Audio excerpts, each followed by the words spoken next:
Alrighty. Welcome everybody to another high-elo team game of Rage of Empires. Bear with me as always as I open up my chat. Feel free to fast forward in the meantime.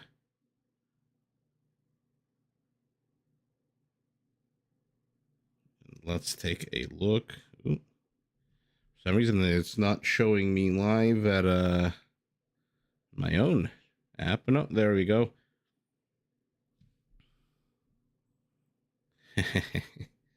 Alejandro, appreciate the 14. Doc, welcome.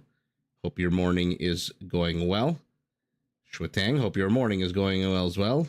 Lee, hello. I believe that is a salute. A little hello from you. And Bofi Hip Hop, nice to see you again. Let's hit the play button. We are on the last quarterfinal of the Rage Forest 5 tournament. Hopefully everyone is doing well.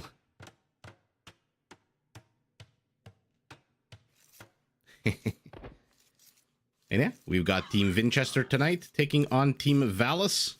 Let's take a look at the players, the civs, the map, because if you look at the center of the map, what looks like a soccer ball, this is probably going to be a bit of a messy game. Although maybe not. We'll see. Dark in orange playing as the Burmese in his pocket. Team Captain Winchester as the Malians. Turs as the Tatars in yellow. And Rono, our Aztec, in red, rounding out the southern flank. Against him, Team Captain Valus. Somehow lately the Meso civs have always aligned against a gunpowder heavy civilization. Somehow always seem to have worked out. By the way, I keep looking at the minimap. It is so atrocious. We'll take a look real quick. Matt 107. We'll just go with Matt as the Celts in the pocket. Not a bad civ to have in your pocket. Teutonic Tanks loves his Paladin civilizations. He is the Franks in green. And, okay, we've got a tanky cavalry civilization, tanky infantry civilization. Nolo rounding out with the Armenians in blue. So the Armenians are taking on the Burmese in what can only be described as I have no clue what the hell is going on here. Looks like Nolo, our Armenian, has already walled off as far as he's going to. This is pretty much literally as far as he can. The problem for him is you wall this off, you're going to have to defend it at some point, whereas our Burmese can place a castle right here in the center, have access to both alleys. So I'm not too sure this is a good or bad strategy to wall off so ridiculously close to your opponent and so ridiculously far away from your own base. Like what's Nolo gonna do if this area comes under attack?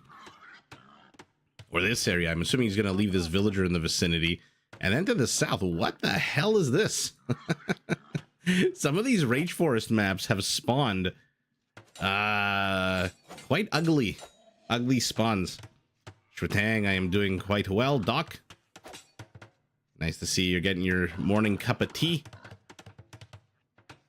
You want to see some Malian camels? Yeah, I mean where is the Malian again? One sec. Okay, so sorry, I got lost in the lost in the lake review. Ooh, but Nolo walling his villager in enemy territory. Winchester saw it. Winchester pinged. Your mom. Hello. Long time no see. Glad you could join us tonight. It is an incredibly ambitious, not just one wall off, a set of 3 wall offs. And then what are you going to do when you hit feudal? You're going to send your villager to Stonewall? Oh, are we going for a lake lane? He did bring a Teutonic scout with him. This is pretty much as good as it's going to get for no, oh my god, I'm so... I looked at his name and my brain registered Teutons. No, this is a Frankish scout. Are we going for a lake lane? And he doesn't have the wood for it just yet. So he's going to have to idle his villager to the south. Like I said, lately we've seen in these Rage Forest maps, it's the Aztecs, the Incas. They always seem to pair off against the Turks, the Portuguese. What an absolutely atrocious map spot. I mean, even if red walls it over here, even if red walls it over here, he still has to worry about this northern portion. Would it not just be easier to wall it here and then here? Although that would give Team Valis a huge chunk of land with plenty of borders, location for military industrial complex and stone. Yellow is pinging over here. Purple is pinging over here. Daniel, nice to catch you again. Nacho, bienvenido. Okay, so Nolo is looking to do something on the water. Looks like he wanted to pull 3 boars, then ran into a wolf. Villager takes 20 HP of damage. So remember, his scout's on the other side of the map, so there's no one to really run interference if he decides to pull those boars. Our Frank patrolling the center, but look at the map. What do you make of this? This is really weird. I mean, who's gonna wall off the center and how? What a weird map. I mean, whenever someone asks me what the difference between Rage Forest, Black Forest, my response is always twofold. Number one, there's always a symmetry of lakes, and number two, there's a lot more open spaces. But this is getting a little bit ludicrous. By the way, the open space for gray and teal is kind of small, I think, compared to purple, for example, who has this whole expansion to the rear. Yellow's base is quite large. I feel like this big clearing is kind of screwing Valis a little bit.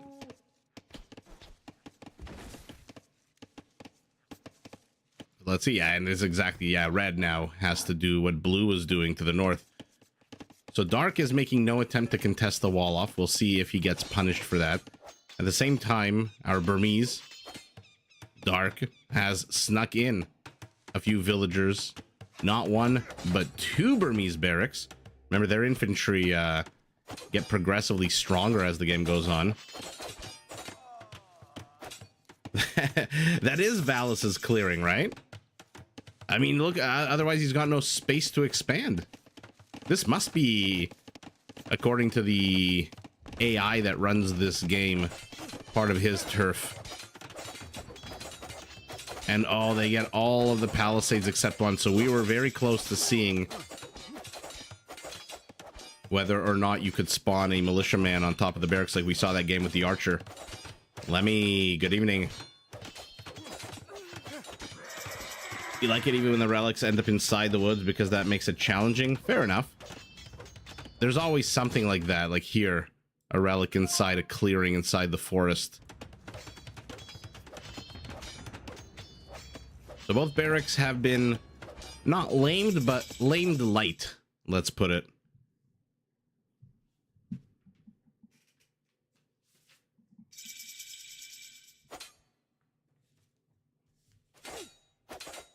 Rage Forest is different than Black Forest? It is. Not in any kind of... I mean, aside from lakes, not in any kind of super crazy major way. Looks like he got 2 of the 3 boars. It doesn't look like he even attempted to get the 3rd one. I mean, for a 1v1, I can't imagine it's that different than Black Forest. To be fair, whenever I look for games, whenever I try to see what I can cast, I always look for different maps. I don't always go for Arabia. Ooh, Nolo's villager does die. So does the wolf. It looks like the villager got the kill, not the wolf. I always look for hideout enclosed, all the maps. And when I look for Rage Forest, it's always 4v4, but when I look for Black Forest, it's always 1v1s. So I guess no one really cares about the difference between Rage Forest and Black Forest on the 1v1 level. Barracks are now in the feudal age. We've got 1 militia who now comes with a 4+1 attack, even though they don't get, he doesn't have forging right now. Dark. So let's see what's going on around the map. Today cast of Spanish. Necesito más tiempo para practicar mi español. Por favor. Yo ha comenzado? How do you say I started to practice? Yo he Oh my goodness. I forgot my, what is it? Past perfect. Yo he comenzado. Yo es comenzado. Gaston, I forgot. I've wondered about gold spawning surrounded by trees to make gold more available in the late game, but probably wouldn't be good for Black Forest. It's, there's always some kind of clearing, like I said. In this one, there doesn't seem to be any, except this one with the relic. See what's going on around the map, because there's a lot of flashing lights. I suspect it's a lot of palisades and villager borpals. So we've got a Malian galleon. Just kidding, just a galley at this point. Oh, somehow Dark has managed to sneak his villager all the way up here. And now she's not going to survive very long. Yeah, best case is to delete the dock. Oh, she's carrying a giant steak, though. This would definitely make it to our Discord. This giant Wagyu beef cut of meat that she's carrying. But she's going to get trapped. And with the trap comes the inevitable death. Whereas the galley should be positioned here right now. Okay, so she dead. 2 barracks continue to be lamed. Tinkle tinkle go some Aztec spearmen who... How the hell did they even get here? Oh, there's a barracks all the way up here. They are behind enemy lines. As is this stable. So our Turk putting on the pressure with a tower and some scouts. Remember, the second he hits castle, these become light cavalry units. Oh yeah, Doc, there are also multiple different versions of Arabia. There's multiple versions of everything in this game, which is, just makes it all the more chaotic and confusing. Okay, let's pivot back here. Let's see how much damage our Turk can get here. Valis does have 550 food, which is shocking given how heavy he's going into the scout play. Although I guess if he's not being punished at home, no real shocker there. It looks like our Celt is already emerging from his pocket with a Scorpion of all things. Does have 2 Mangonels already out on the field. Does get 2 villager kills. Actually, it looks like he's gotten a lot more than 2. No, never mind. 2 villager kills, 3 military. Our Aztec has held. And now a counter tower. He does not want to lose access to gold. So a Celtic Turkish push. Gaston, it's right? Okay, gracias. Like I said, I'm practicing.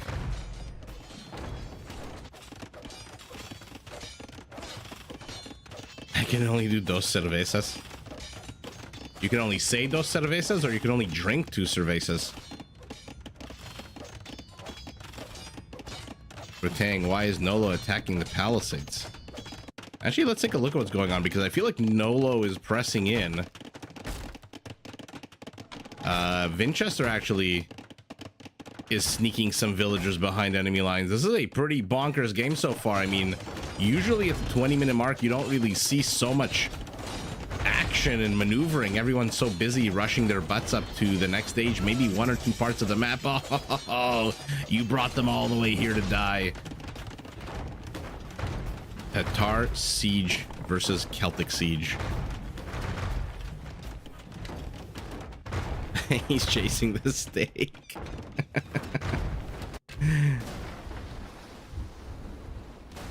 Uh-oh. Uh-oh. Fire ship versus fire galley. We know who takes that fight. And it looks like our Frank is about to lose control of the water here to the north. We'll see whether or not that eventually goes to his benefit. Ooh, 10 seconds away from my favorite part of game bonuses. Here we go. 3, 2, 1. Oh, yeah. This is why Vinchester was sneaking across the map. Our Malian. We think he's going to start shoving Gabetos down the Frank's throat. 120 HP Knights could do some damage. For now, though, Gabetos... Yeah, he's going Gabetos. Of course he is. I'm surprised he's not initially going some petards to bust that down. And Nolo is so confident. Our Armenian. who has champions and halberdiers right now because he's in Castle Age, but he's going warrior priest. So confident that he places his first fortified church in the forward position. He's brought his donkey cart and he's shoving into our Burmese.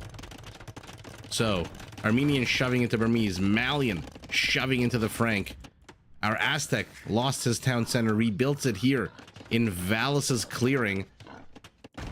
At the same time, it looks like the Turkish push has finally managed to breach the gate, but bienvenido indeed. There's a whole bunch of Tatar camels and another Turkish villager dies.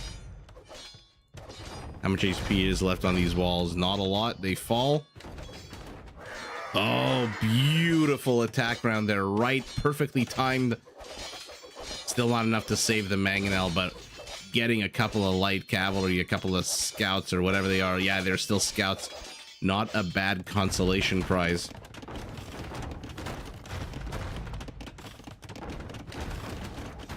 Oh, Shuetang. You almost never see... Do we see the pretty blue, the butterflies and the lemon bushes on Rage Forest?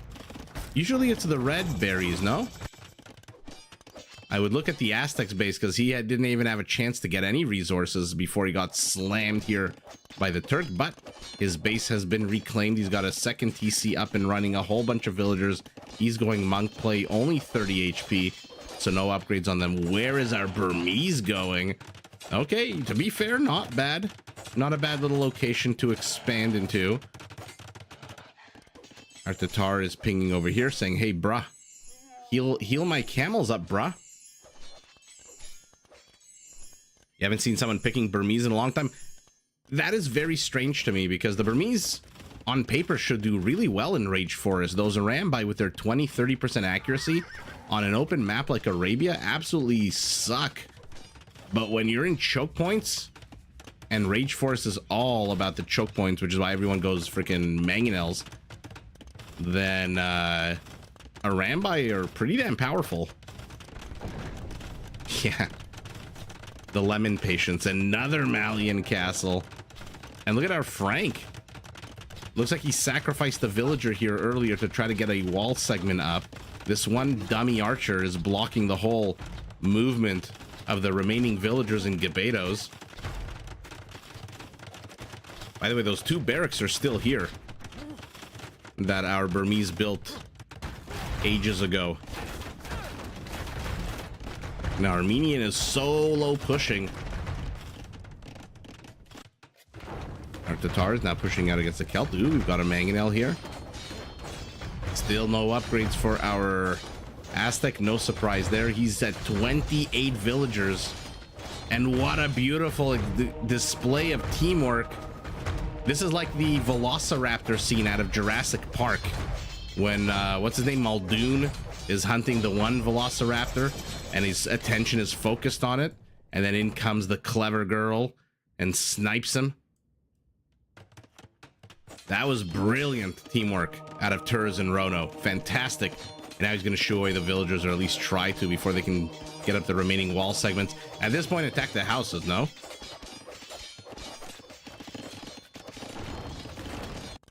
These fire ships are still here. I don't know what the hell these Frankish villagers are doing here.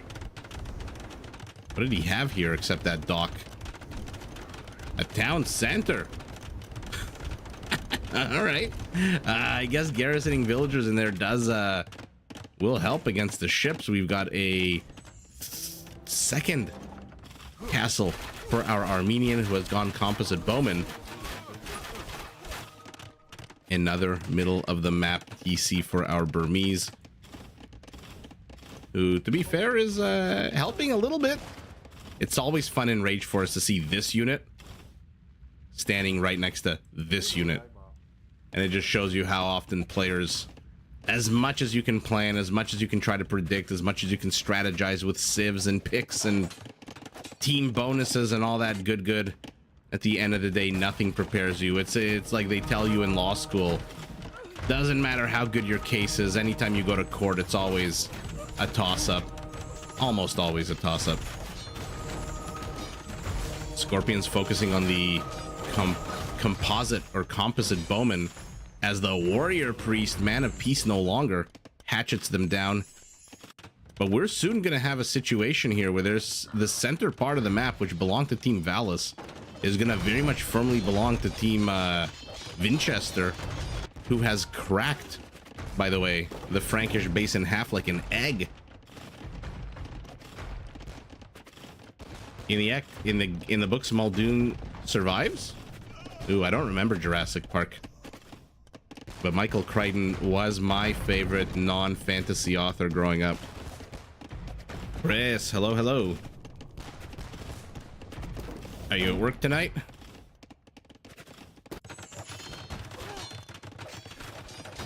And here we go. Winchester has to pull a U-turn here. Now, Gabetos versus Composite Bowman is an interesting battle that I don't think I've seen. The Gabetos don't have any armor whatsoever. They're like camels, base of a 0. So ignoring armor doesn't really matter very much against them.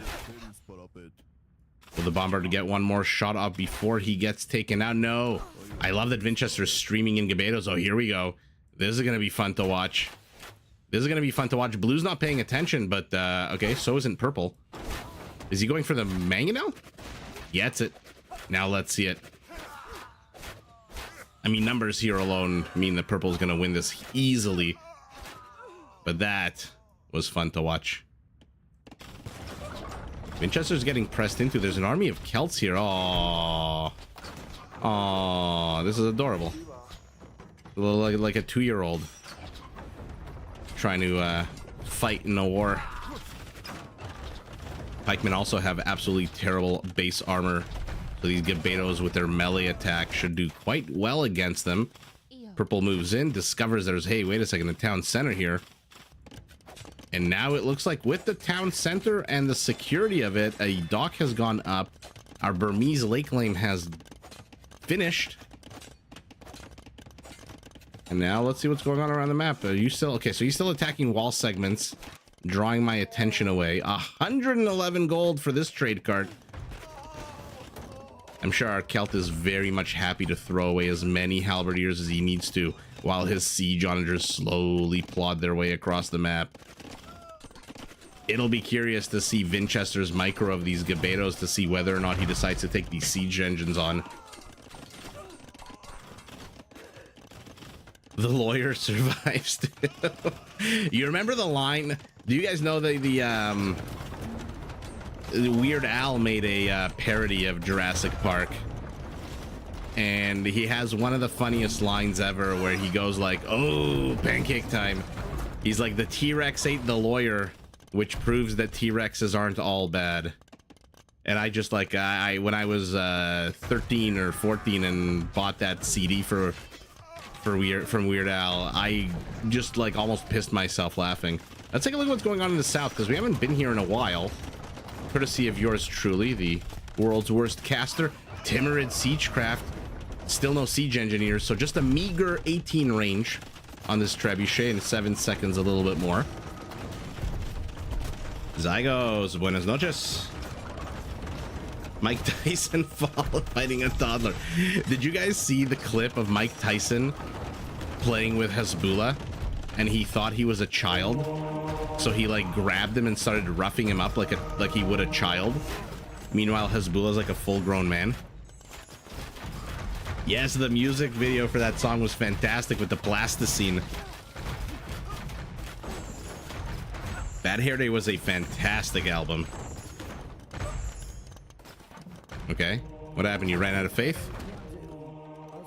All the monks are out of faith, not the Burmese one. Here come the Gabetos. Here come the Gabetos. Are they going to go after the ships after this? Ships also have no melee armor whatsoever. What they do have is a bit more range, I think. 8 to the, what, 6? So I don't know why they're engaging directly with these Gabetos. I mean, you want to just hang out a bit more into the water. Oh, God. The Armenian fleet falls. And by the way, Winchester's entire area here in the Frankish base has collapsed. Army counts are pathetically low for both teams, 77 to 78 a second ago. Civilian population just shy of 500 for both.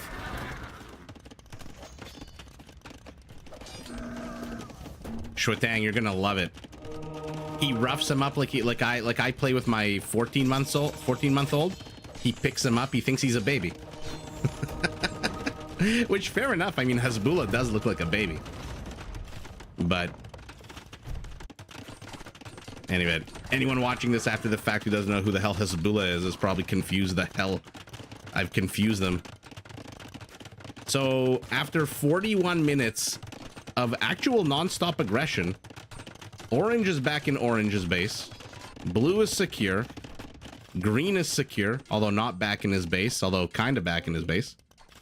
Purple's attack has stalled, but he's, again, secured in his base. So everyone's back in their starting positions. Our Aztec is still alive. Somehow Valis, our Turk, has massed quite a impressive army here. And now they're going to fight over Valis's Valley. This is just ridiculous, all these various segments of wall-offs. It looks like blue and teal are gathering their forces here. But they are going to be facing Malay. Oh my goodness. Burmese infantry. Look at that. +4 with only forging. And they're going to be champions in a second. So they're not quite as strong as Aztec champions that had Garland Wars +4 attack. But you got to pay for Garland Wars. That feature comes free of charge. And Shuatang, look what we're researching. Rimba. This is going to be fun to watch. You've got the longest range Treb versus the longest range Bombard Cannon. You've got Aztec monks with 75 HP. Nothing particularly special about the Turkish camel. Their hussars do come with extra pierce armor, which will make them a little bit more tanky against this castle fire. But look at the sniper lines from the monks. Forget the light cavalry. Go for the Janissaries. Yeah, he gets 2 of them. And just like that, we've got Aztec gunpowder on the map. What's happening here? Oh, wall segments are being attacked. I hate when there's so much action going on. I always love Mother Nature, don't get me wrong, but when the castles are attacking wall segments and such, it's always so annoying. Our Turk is on his own. The Janissaries are elite. The Keshiks are elite as well, fully upgraded, but the heavy camel should do fine against them. It is going to generate a little bit extra gold for Turs, whose Trebs are moving forward now with 19 range. The Keshiks are on, okay. On quite the little journey of exploration here, these, John Cabot. What was his name? Amerigo Vespucci Keshiks here. But exploration be damned no longer. Let's see it. There's a lot of maneuvering out of these Janissaries, but finally just stops them to let them shoot. Why are they attacking the town center? Must be a misclick out of Turs. At the same time, it looks like our Malian... Ooh, he went Cavalier, not Camel. Not a bad choice with a 19 frickin' attack. They attack better than a Paladin. Most Paladins, I should say. One brave warrior priest enters the meat grinder, gets grinded up immediately. Oh, I think my chat froze. Okay, Armenian Arbalesters are out. Unless I'm mistaking, nothing particularly special about the murder holes for the Armenian right as his castles all die. So, not too sure. I mean, happy to see the upgrade. Not too sure why. Our Frank is getting husbandry. Okay. He is an Imperial. I don't know how many stables he's got. I don't see a single... Okay, now we've got Cavaliers for him. Am I going to watch the Logan Paul Tyson fight? Of course I am.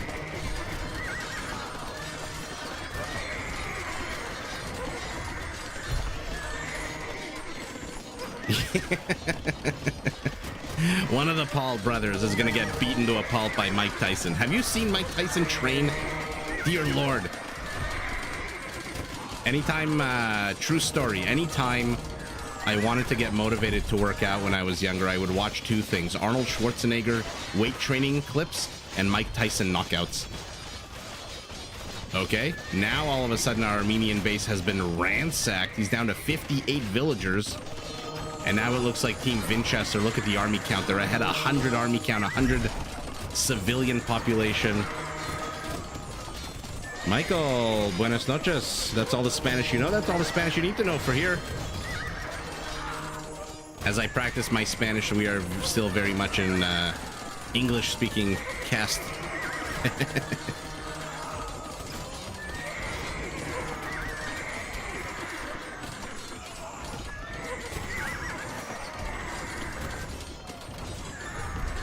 Rovsy, nice to catch you live again.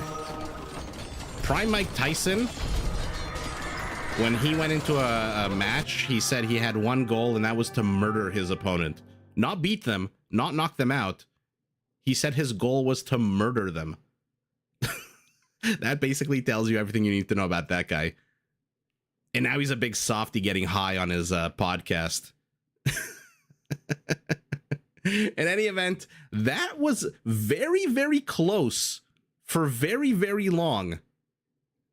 It looked like Team Valis was pushing back. Unfortunately, I think the weak link in this game was our Frank. How many stables does he have? I'm going to zoom out. Sorry to... I mean, I see a stable here in the back. Okay, he's got what looks like 4 operational stables. And a couple of them are under construction here. He doesn't even have Paladin, yeah. Look, one of your strongest units, the Frankish Paladin, the OG Mike Tyson of this game, is not a factor. And so it's basically a 4 versus 3 with these civilizations, with the Malians pushing in. The Burmese, I love. Look at the champion push. And look at that attack 20.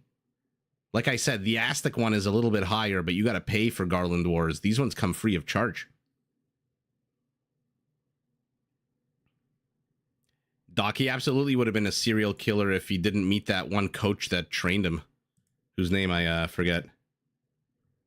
The Hangover was fantastic. Michael Moorhead, welcome to the chat. Oh, and oh my God, thank you so much for the super chat.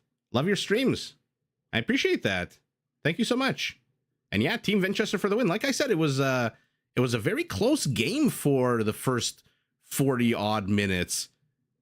And then all of a sudden, eventually the military-industrial complex kicks in, and when you're down one whole player, I'm curious to see if the Frank was at least slinging his teammates. This is not a lot of Gebetos. This is not a lot of Halberdiers at all.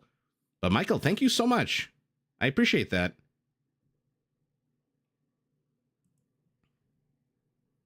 Doc, only 2 likes. Refresh. I think I see 10 on my end. Where's our Frank?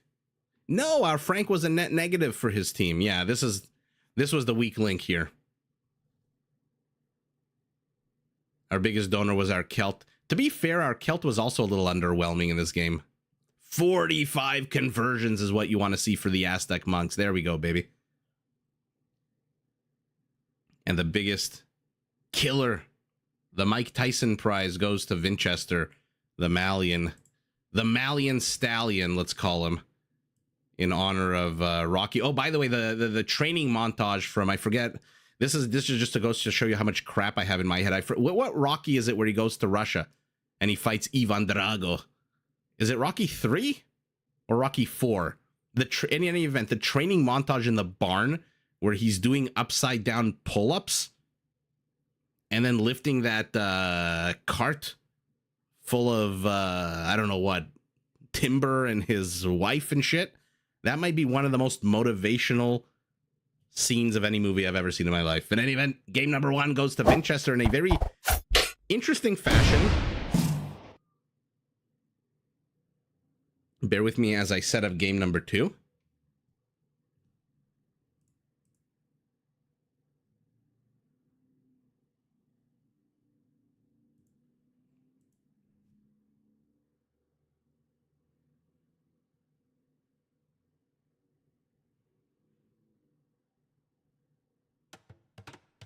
Oop.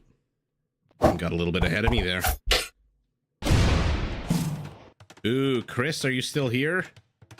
Because I'm a-looking at Team Captain Valis, and I'm a-liking his civ as the Berbers. Give me a second. I think my chat froze again.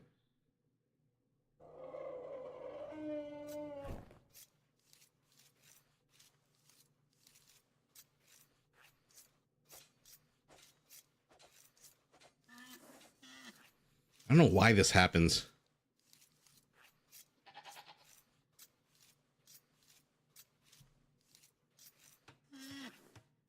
Team Winchester had better civs? Really? You think so? It was Rocky 4. Okay. Ivan shares the same theme song as Unicron. Interesting. Yeah, Shotang, of course. It's an American movie. So of course the evil antagonist has to be all roided up with all his heavy technology. The best part of that whole montage was seeing Ivan Drago with all those like $1 million equipment, and then Rocky, of course, the little guy from Philadelphia, is like running in the snow and hauling logs and lifting his wife over his head and shit. Casaban, ¿puedes compartir ese fondo de pantalla por Discord? Zygos. Oh my goodness. Unfortunately, I did not understand your message. Chris, what do you think about this? Well, Chris, let's try to predict what's going to happen here as I introduce the players and the civs, which I already 3 minutes late just because my chat froze. And oh my god, ladies and gentlemen, calm yourselves. Hold on to something steady because we've got lemon bushes.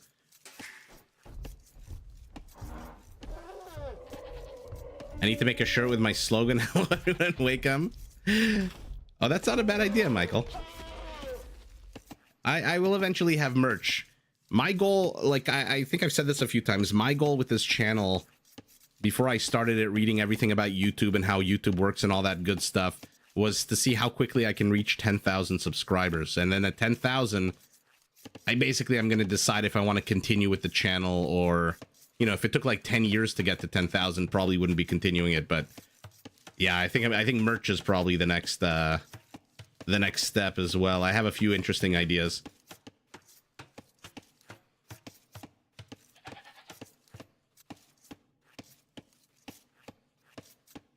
Oh, you like the background? Oh, nice. Okay. Thank you, Zygos. Anyway, let's I said it 2 minutes ago. We're already 5 minutes into the game. I do apologize. I get so distracted. I'm so sorry. Valis, this time playing as the Berbers. In his big old pocket mat is the Sicilians. There's going to be a fun civ if they join up together. One is like super light on its feet, super powerful. The other is basically like a mobile wall. Teutonic tanks, the Lithuanians again, a paladin civilization. We'll see if we can actually get paladins this game.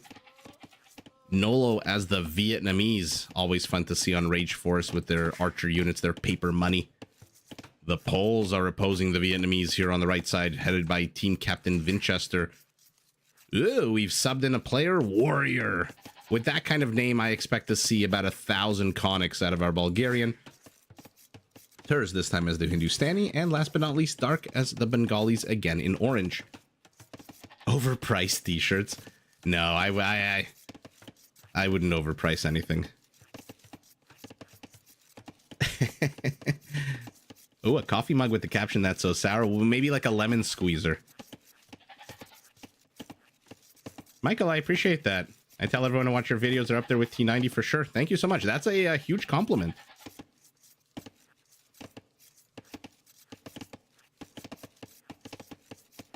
Rodrigo, he's saying if I could share the background. Oh, the background of my PC? You mean that little town where I do the split screen when I load a game? That one? Or like my desktop background, which is just, I haven't changed it since I bought my computer. Just a big alien head, because this is a Dell Alienware computer. Yeah, Zygos, I can for sure share it. All right, let's see what's going on around the map. Let's see Civ matchups. On the one hand, we've got the Berbers. On the other hand, the Bengalis. Okay. I mean, I'm assuming we generally don't see Rathas unless they get pressed into and have to create an emergency unit.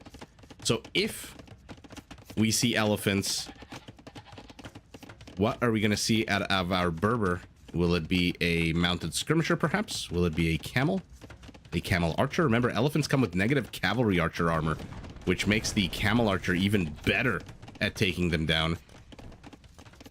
And then on the other side of the map, pulling in the blue corner, pulling 3 elephants, we've got Nolo as the Vietnamese taking on the Poles. So spamming archers versus spamming heavy cavalry. Game's chunkiest non-Persian elephant versus the game's chunkiest archers, to be fair. Anything out of that archery range comes with 20% more HP. 2 avenues of attack for blue to have to defend. 2 avenues of attack here as well. And then the map in the center, I leave it up to you. To me, this looks like a turtle that's been flattened. Here's the head. Here are the feet. Here's the little tail. And here is, I don't know, maybe it's a turtle piñata. And inside is a bunch of golden stone. Yeah, Rob, see, I'm assuming if he goes elephant archers, there's none finer than that Berber camel archer that not only gets to deal with negative cavalry archer armor, but then has that bonus against it. Lake situation looks like 2 lakes apiece. Yellow and purple taking that lake. Teal, where is the other lake? Near blue. Okay, so the Vietnamese, the Sicilians, the Bulgarians, and the Hindustanis have taken the lakes. I like in this game that there's no shenanigans with the attack paths. Blue is pinging over here, saying, LOL, look what I snuck into the back of Purple's base. I also love that the players are kind of close to one another in this one. Sometimes they spawn very far away. For example, here, yellow and red, not too close. Blue and green, not too close. But you basically got a 2v2 on the left side of the map.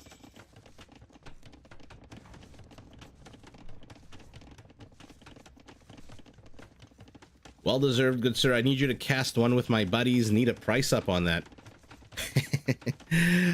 Message me on Discord, Michael.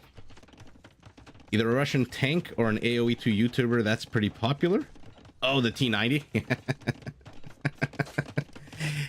To be fair, if T90 was a tank, a World War II tank model, he'd probably be one of those heavy panzers. Probably like the greatest, what was the heaviest, the best of the German tanks? The Tiger tank?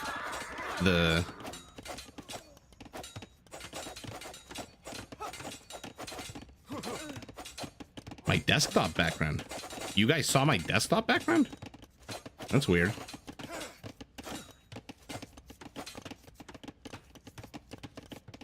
Camel archers are insane. Arguably the best unique unit in the game. Interesting perspective, Rovsi. What do you think makes them the best unique unit in the game? You mean against the Bengalis or in general, period?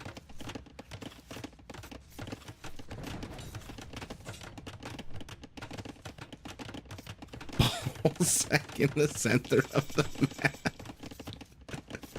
Oh, goodness gracious. Our Lithuanian is in castle. By the way, whenever we have a Lithuanian, let's take a look at relics. Oh, my goodness. There is no excuse for Teutonic Knight not to go Lechai in this game. 2 relics literally delivered into his lap by the Age of Empires deities. It looks like he's having a bit of trouble with the zebra, though.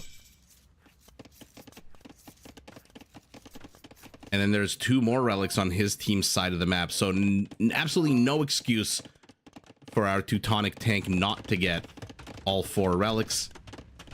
It looks like another sneaky stable across enemy lines. Michael, you see a crab? I'm having a difficult time seeing a crab. Where's the head and where's the butt? Bengali elephant archers might actually still be cost effective against camel archers. They do have a good amount of HP. That HP makes them so cost effective. Yeah, it's got to be the transition overlay, right? Not my desktop. Which is, again, just like a picture of an alien head.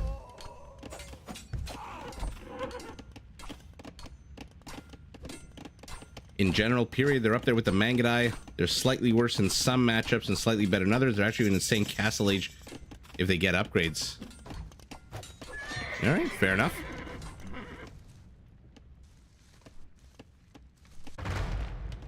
All right, we are in the Castle Age. Everyone on Team Winchester is in Castle Age at the moment. So Nolo finds himself having to defend against the barrage of rocks. At the same time, our Bulgarian is, oh yeah, he's going elephant hunting. He is going good old-fashioned 19th century pith helmet, khaki shorts, elephant hunting is our Bulgarian. And our Bengali has secured his base with the help of a single Hindustani camel. 0 kills on him. How many conversions on the monk? None, but enough to shoo away all of these Berber villagers who can run away a little bit faster than normal compared to any other villagers. Somehow, anytime we have action from orange, the map always makes it very hard to see what's going on. Catherine, nice to see you. How are you doing tonight? Doc just gets straight to the point. And look at this. He created himself a little nook here with a tower on the high ground.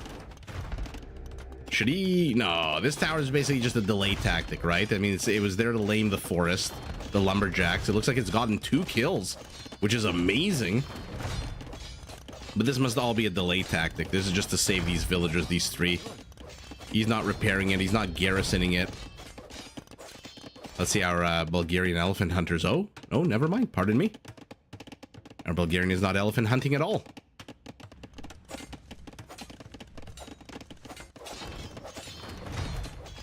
Is Valis going to try to repair this tower? He's got 4 on stone, 137 stone.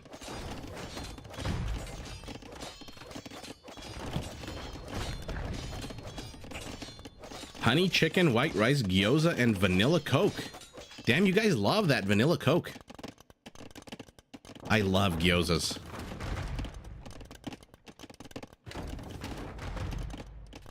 In the middle of dyeing your hair? Good luck.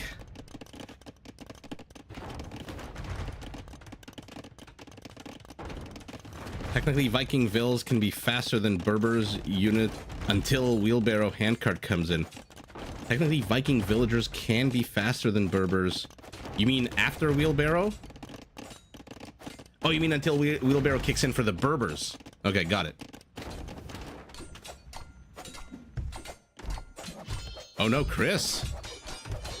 I'm glad you at least have electricity to watch the live stream. He says selfishly as we watch this Bengali elephant trying to bust his way in. Looks like everyone's in castle age except our Berber, who is still a minute away. And he's building... Okay. This is interesting. Is he going to wall this off as well? Otherwise, this is going to be a few dead villagers for him.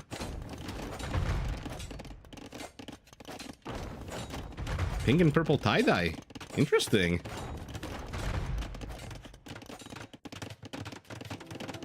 Yeah, gyozas are hard not to love. By the way, if I don't see a monastery, I'm just gonna lose it. There it is. 2 monks out for that quicker producing Lithuanian monastery. Good amount of villagers on stone. Might want to double team this with a mining camp here to the south of that. But he is okay. Teutonic tank. He's got the resources for it. He's gonna start moving villagers out to place a castle, or will it be a defensive castle? Lechai are pretty damn quick for a unit that is so powerful. Our Sicilian also has 650 stone, so he's going to be placing a castle. And now the Bengali assault is going to be over, at least for the minute. For a minute. There's no way he thought he was going to get that up, right? This is just a delay so that he can start pumping out some of those Berber camels. Remember, the Berbers are in castle age, so everything out of the stable is cheaper now. 2 town centers for him. I'm surprised that Valis is investing in this, honestly. It's a lot of wood, a lot of stone that he spent on this. But if he gets a mangonel snipe, maybe worth it. Ooh, mangonel snipe or conversion, what'll happen first? Ouch. Neither. Oh my god, it survives with 2 HP. Is he training anything out of here? No, and he loses the villager. That is so ridiculously sour. At this point, get a light cavalry unit. Even a scout. Go after that mangonel. Oh, you don't have time. The monk is already upon you. And down goes all of the aggression of the Berber. Lechai are out. +2, no forging. Look at the upgrades for both team. We are still in the early building stages, so no upgrades whatsoever. Military, I should say. Meanwhile, everyone's getting wheelbarrow. So we're building up to what appears to be a set of massive engagements. And Dark says, F you. You try to come at me?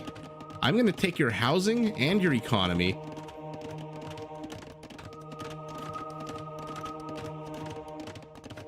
I hope the Lithuanian gets 4 relics. If the Lithuanian doesn't get 4 relics, then there's really no... I mean, what the hell is this? This is like Tiananmen Square. That picture of that one person is standing in front of all those tanks. Except they're on the same team here. What are these castle placements for a Lithuanian? You know what?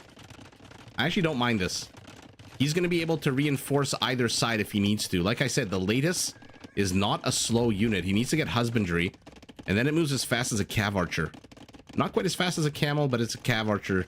So this is actually not a terrible placement for these castles. They're not going to provide very much support to our Vietnamese. Who's kidding who? But they are going to allow Teutonic tanks to reinforce. And he's heading here, but the relic is gone. Valis, you did not take the relic. You naughty boy. They're now at a +3. But no, never mind. That's with forging. So he still just has 2 relics. What the hell happened to the relic? Oh, I am so blind. I do apologize. If you look at the mini map, the edge of this market was covering up the location of that relic. It looks like this monk is returning home with the relic, though. Okay, so our Lithuanian's going to be at +4. He needs to get iron casting to get that shit up to +6.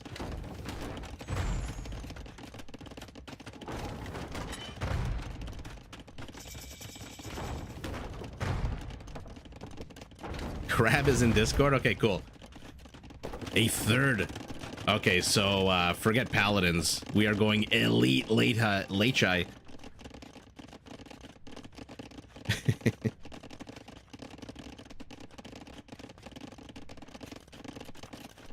Lithuanian boom, 20 villagers ahead. How many town centers is he working with? 5 town centers. And here we go. Here we go. Now this will be a fun matchup. I mean, not for the camels. They need to be heavy. They do attack 20% faster. Do the Hindustani camels. I don't think when they become Imperial, their attack bonuses improve against the cavalry. I think they stay at an 18. And so I'm wondering if we will get to see Imperial out of our purple Hindustani. For now, the Lechai are going villager hunting. Ouch. We'll keep an eye on these guys.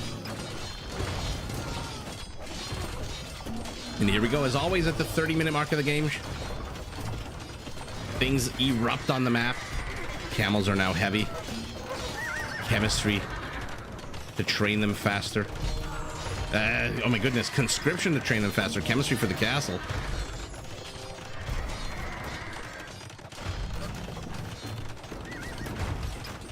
And here comes the Sicilian infantry push. It's a lot of infantry out of our Sicilian moving forward. 22 halberdiers, 15 sergeants. Let's see what's going on the right side of the map. It looks like our Bulgarian is cutting. He still hasn't eaten these elephants. This is 2,000 food for free that he could have gotten. Did he get bagains? Not quite yet.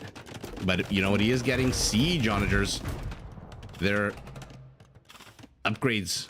50% less food. And if you know how much food these upgrades cost, that is a ridiculous savings for the Bulgarians. Okay, Lechai are retreating. Sicilian Trebs are here as well. For now, Blue is on his own, but not terribly undefended. He's only being attacked through one avenue. It looks like something just flared here. What am I seeing? Oh, there's a red mangonel. Okay, so that's not really a threat right now to our Imperial Age. No, my apologies. Nolo is not an Imperial Age, not for another 20 seconds. And what is our Vietnamese going to go? Rattan archers against Siege and Oboes. Okay. See if that works out for him. More Lechai. Our Bengali has been knocked down to 67 villagers. These Lechai are just absolutely running amok.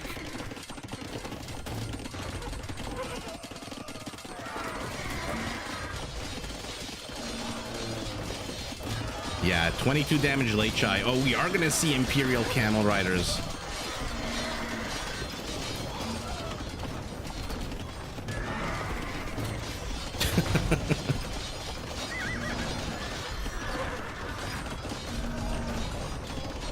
Bagains means nothing to the latest.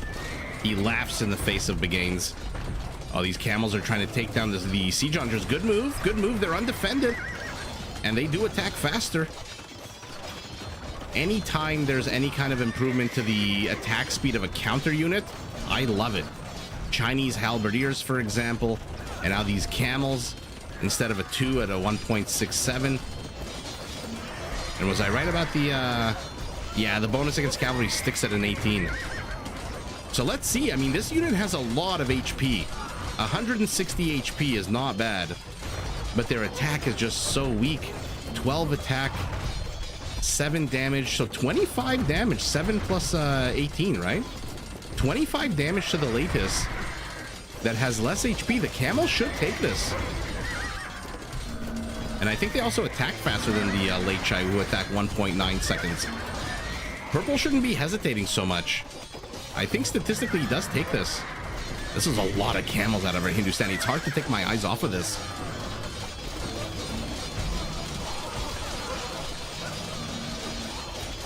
Yeah, for now we are seeing 7 camel archers. He is roiding them up. He's getting husbandry, bracer, elite. I think I saw thumbring as well. They're here. What are their stats? Yeah, the camels absolutely crushing it. Our Bulgarian halberdiers taking a bit of a break. Let's see how they're doing against the Vietnamese, who is playing wall off. How's that mangonel doing, by the way? Hell yeah. Hell yeah. They are going to run. Have they seen the castle here? They have. Are there no trebs with this army? Just 2 trebs. Okay, so the push is coming, but the push is slow. And these... Oh, they can't stop maneuvering. I love the square formation to avoid the onager shots. That was a very long onager shot for the Bulgarian SO.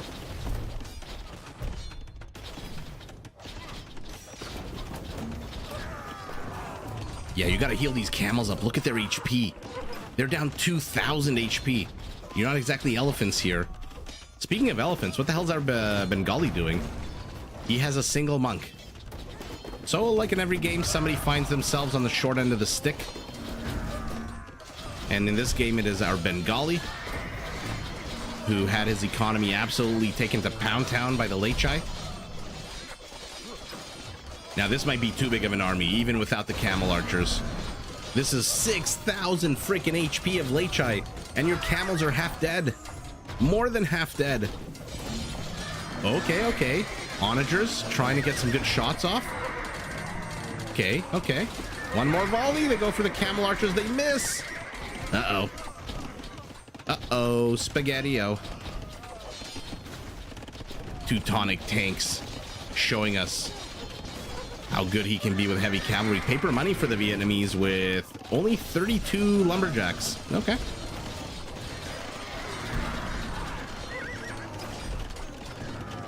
Imperial skirmishers and elephants could do fantastic on that side. Yeah, Ropsy, exactly. They're like Georgian cavalry. I love it. And I mean, that was just basically... Look at the army counts. That was just... I mean, this... If our Hindustani could have healed his camels, then maybe he could have taken a better fight there. I don't think that the camel archer really is going to do... I mean, where are the Imperial camels? I can't even check their stats anymore. They're all dead. I guess they... No, never mind. It's still 8 damage against 160 HP, right?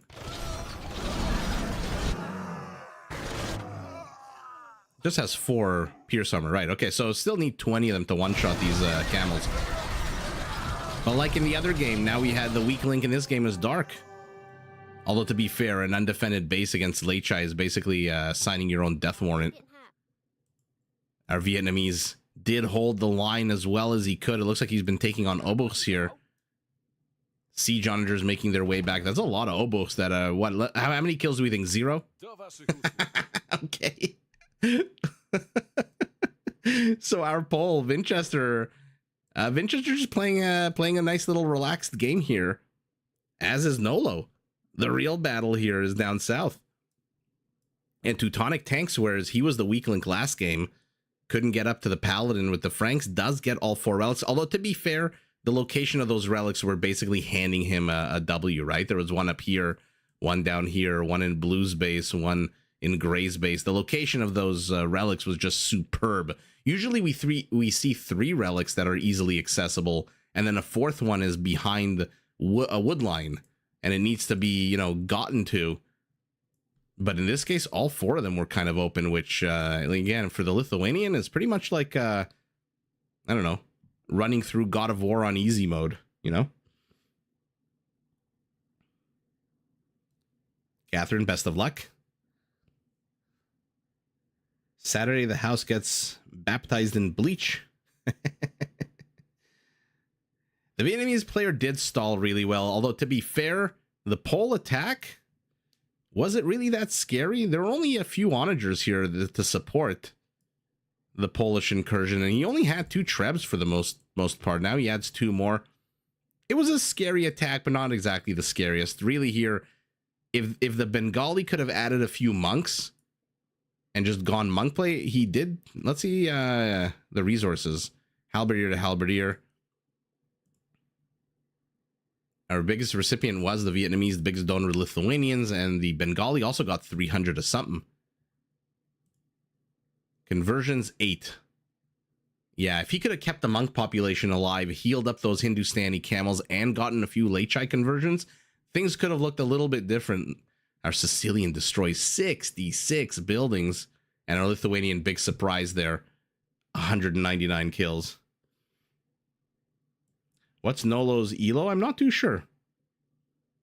Kyle, welcome.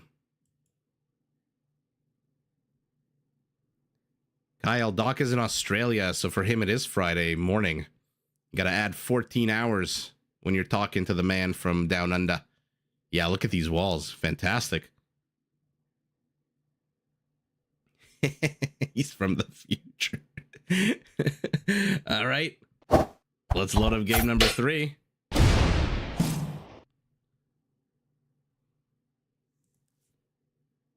Chris, how did the Berbers do in that game?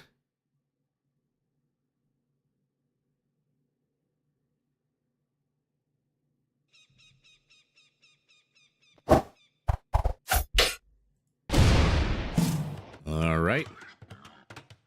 Another center forest with a little circle in it. 2 bushes tell me we are watching the Gurjaras by Valis in gray. In his pocket, the Free Mule card tells me we are watching the Georgians, Matt in teal. Teutonic Tanks as the Magyars, another Paladin civilization for him.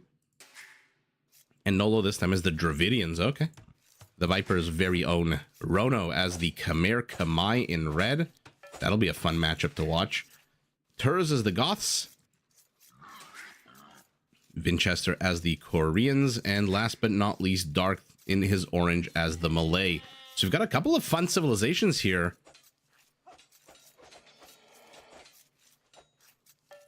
Cossacks. Cossacks, I hope I'm saying your name right, that it is Cossacks and not like Cossacks, like the pelvic bone. In any event, good to see you live again. So we got the Malay with the never-ending stream of elephants. Actually, never-ending stream of a lot of things for the Malay. 2-handed swordsmen, karambits, battle elephants, taking on a very powerful counter civilization that can Xena Warrior Princess all of those infantry units to hell. Teal is pinging over here. Why? Okay. Maybe he wants Valis to start walling off. And as we saw on this side, the Khmer are taking on the Dravidians, whose berry bushes are very much in the forward position.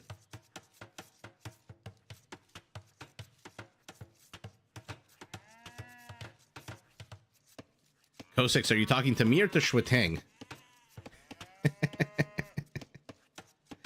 Malay the best saves. Karambits counter everything except the things that they don't. Fair enough. Who doesn't love Zerglings in Age of Empires? Where's the pizza guy? Who's the pizza guy? I would like to meet this pizza guy. Let's see the avenues of attack. It looks like Team Captain Valis is going to have to take on potentially 2v1 here. Oh, wait a second. Our Korean is pulling. Always love to see Koreans on team games. Especially, by the way, I mean, these are some ridiculous team bonuses now that I'm thinking about. So the Korean team bonus is that Mangonel line units, so Mangonel Siege Onagers, regular Onagers, their minimum range is reduced to 1 from 3, which is a huge thing, especially against Paladin civilizations. Then you have the Khmer, whose Scorpions, or I guess everyone's Scorpions on their team now, have extra range, which is pretty damn bonkers. I wish the Goths could have teamed up with the Dravidians, and then their faster working barracks would pump out Woot's steel infantry units.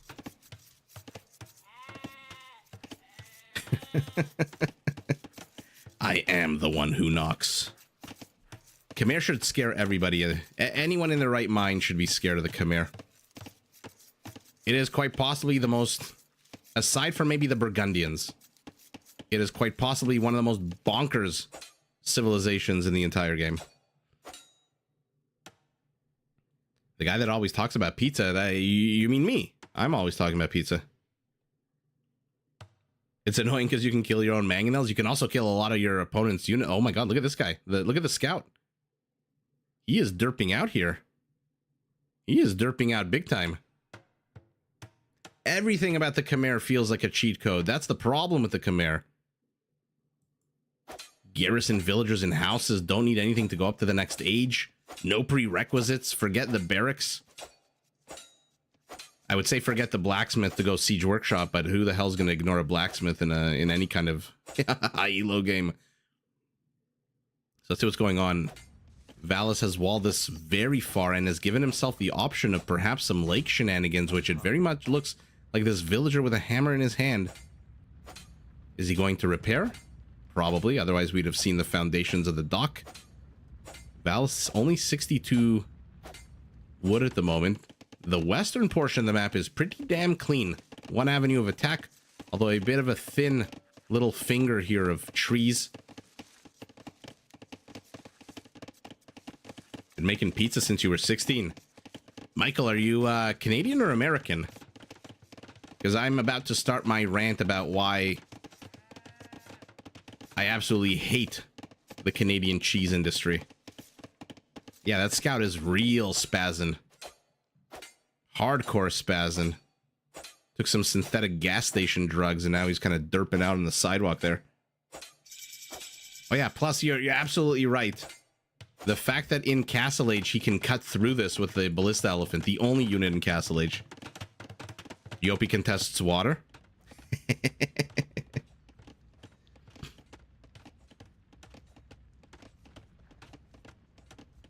Doc, you love causing a stir with vanilla Coke and pineapple on pizza, which now that I think about it is making me want pizza with pineapple.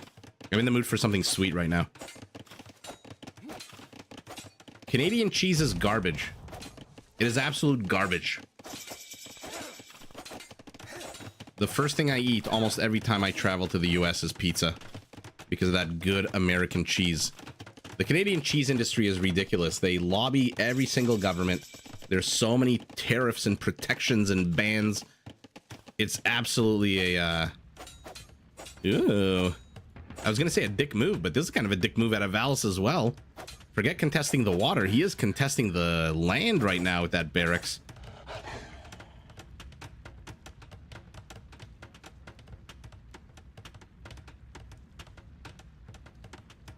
Vanilla Coke Zero. Sorry.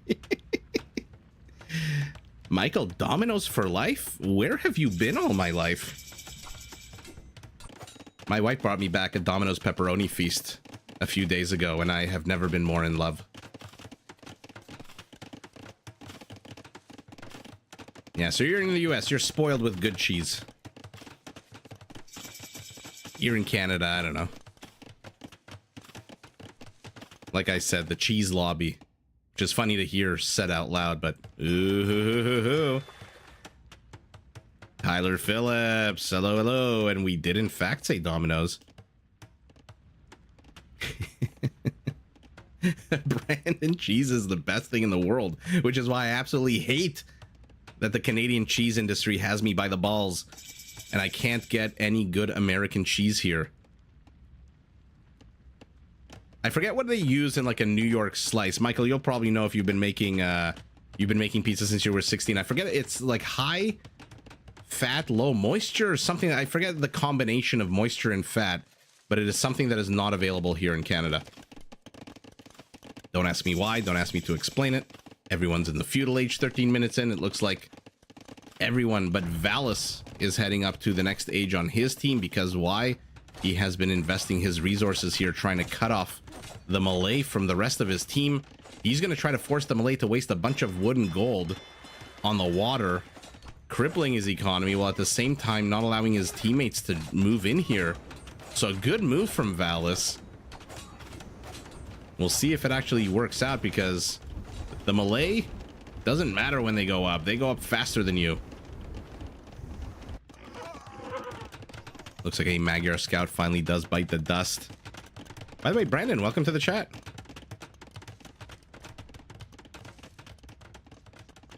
Canadians should, in theory, be good, fantastic at making cheese.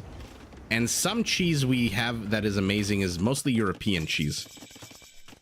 But American cheese, we put a lot of tariffs on because the cheese farmers know they can't compete with the better American cheese. Anything I eat in the US, I try to eat with cheese. A sub, a hamburger, a pizza, anything that I can add cheese to, immediately I do. Okay, are we going fires or demos? Ooh, a little bit of mixture of both here for our Gurjara. He's gonna have to pop some of these out at 360 HP. Those ships are leaving.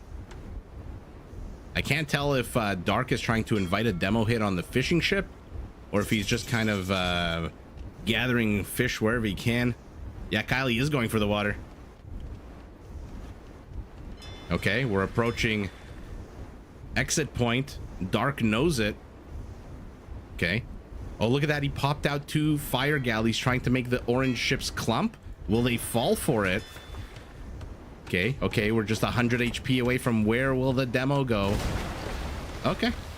So, at the end, a fantastic move out of Valis. Brilliant move. He also gets that Malay scout. His villager's still alive, although maybe not for long with those fire trails. And it looks like he's also added an archery range behind enemy lines.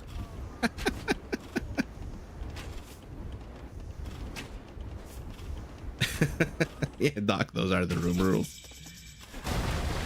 Low sodium, ooh. Oh, you're definitely not getting this other demolition raft, though. The Doc is definitely going to fall before that completes. But our Malay has an archer force of his own. On the left side of the map, it looks like a Dravidian elephant slowly waddling his way forward.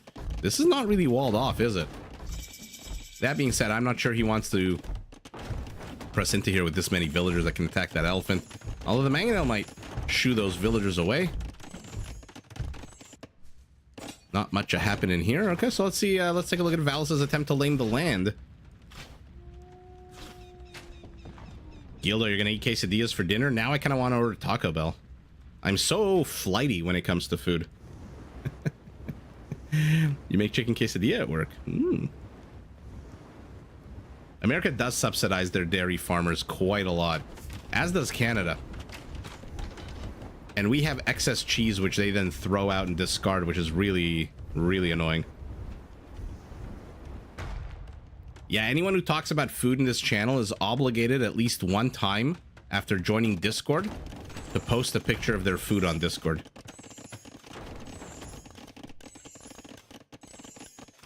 Mac and cheese versus pizza? Pizza. Or I could do that, the thing from Friends when they ask Joey, women or food? And he, like, looks at his 2 hands and he moves them together. Put the 2 together.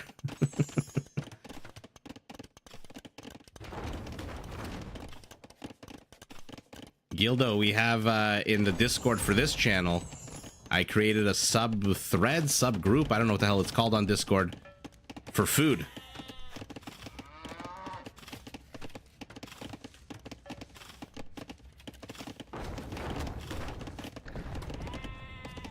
Okay. Looks like Winchester. Starting to pump out some of those chunky war wagons. Our Malay. Sorry, what the hell does he need a transport for? What am I missing here? Why does Dark have a transport? And why is he loading units into the transport? What? Are you really that impatient? You couldn't just take down one palisade wall? Really? Okay, so Dark is very antsy in the pantsy. I suppose it's because Winchester's already started his assault here on the left side. However, Georgian reinforcements are here. To the left, still a stalemate between a couple of mangoes and an elephant. Valus's infrastructure still up, but okay, he is training archers. Ooh, is he gonna catch out this one lumberjack? He sees him. He's adding a stable now, is our Gurjara. So literally one of everything at the moment behind enemy lines. Yeah, he's definitely gonna go after the archer. The villager. Right? One more. Down he goes. Oh no, now fishing ships. Fire. Galleys. All out of position. But at the end of the day, only 2 fishing ships, not the end of the world here. Especially not since he's being pressed into by a bunch of war wagons. 5 war wagons out already. +1, +2 on them.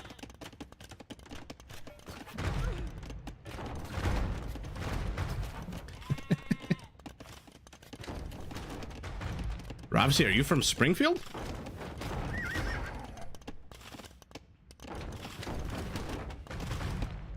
Sangucce de Milanesa. Sorry guys, I'm catching up to the chat.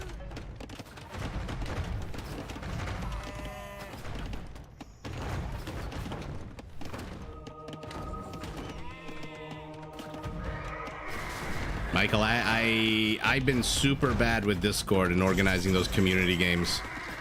By the way, Winchester's entire army here has been converted, melted, and he's got 1 war wagon left with 34 HP. Oh, never mind. 2 fresh recruits are en route.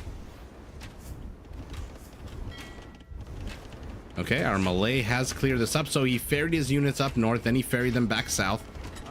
Looks like they killed the archers, or maybe not. Where are these archers? Oh, they ran into the tower. Okay. Where's our Khmer battle elephant? Ballista elephant, rather.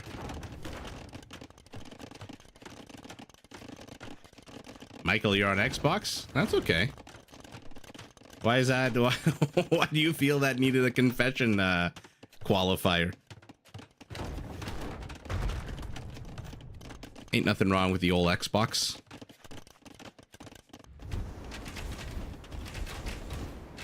So we are approaching the 30-minute mark of the game. Valus has upgraded his archers to crossbows, and now we've got some Shravamsha riders out on the map. What are the upgrades? Absolutely no upgrades. Do we think that these 2 Shravamshas can take on... no, not 11 crossbows. Never mind.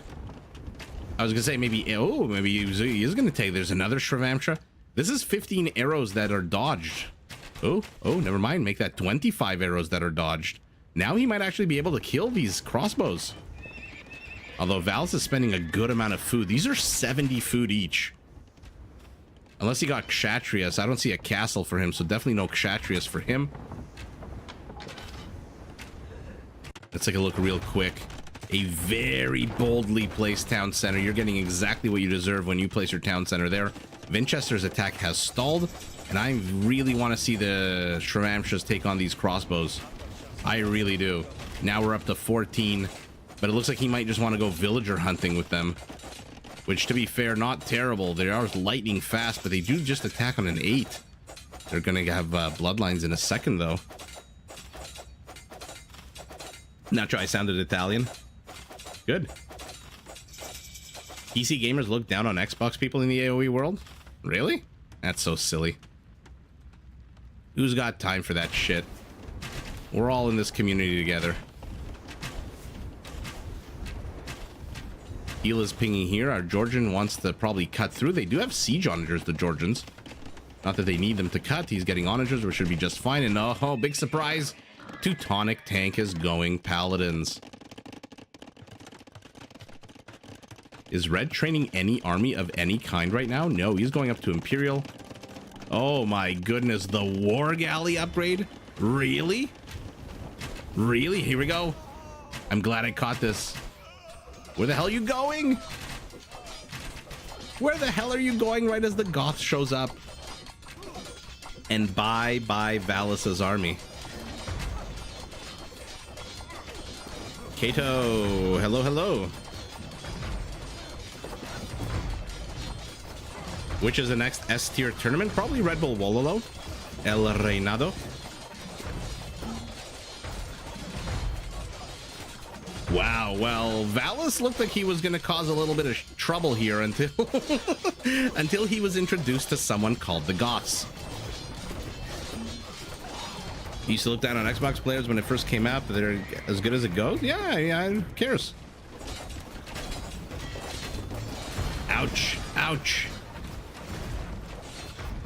Our Georgian is very cocky that he can hold it. What a beautiful pancake of the Goths. And this is where that 1 minimum range of the Korean team bonus would come in handy, but unfortunately, our Georgian doesn't get that. What army does blue go for, I wonder? Let's take a look. He just hit Imperial. What do we think our Dravidian is going to go? Okay, a few Urumis. He's preparing a wall off. He does not have any more or anything other than barracks, so he's definitely going Woot Steel at the moment. And second castle. Uh-oh, where were you guys 15 minutes ago? A little late to the party now. Cutting through that forest. Magyar Paladins fully upgraded, pretty much as good as they come without any kind of special bonus.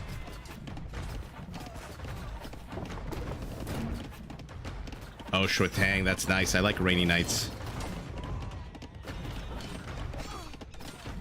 Dravidians could potentially go for a lot of options. I mean, okay, they went for a monk. To be fair, I think they have the fastest firing skirmisher in the game. I think it fires as fast as, maybe even faster than a Mangudai, just a tiny bit. So they could contest these ballista elephants with a wall of skirmishers, but instead it looks like he is very much... Actually, I don't know what the hell he's going. Now he's going monks. Now he's got 2 ballista elephants, which the Goth is going to make quick work of. Oh my god. Oh my god, how quick the Goth killed that unit. Look at that. What the hell? Did they even attack? It looked like they just kissed it and it died. Our Georgian is finding himself on the shit end of a couple of Gothic halberdiers, sacrifices his own onager to kill them. Alejandro, buenas tardes. Tardes. Buenas noches, amigo.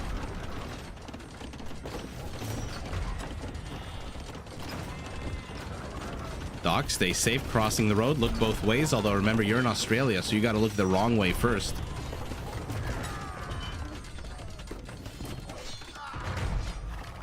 The skirmishers don't fire faster than... I forget which one of them fires faster. It's like 1.37 to the 1... or 1.42 to the 143 of the Mangudai. It's like some very minor difference. But still, not a bad option to go if you're running low on cash. Although for now, he is converting a lot of units. And now our Magyar is here as well. And the Magyar should do quite well against this Gothic push. There's not a lot of halberdiers mixed in here. Actually, there's just one halberdier mixed in here. And we've got the Battle of Minas Tirith right before our very eyes as the Oliphants fall. Now they're walled out again. Although I think Blue deleted his own wall so the Magyar can get in. And I still, yeah, no, he's definitely going some kind of melee play as our Dravidian. Oh, goodness gracious. Winchester's castle go bye-bye as Georgian siege is just flattening row after row of these units, bringing more infantry along the ride.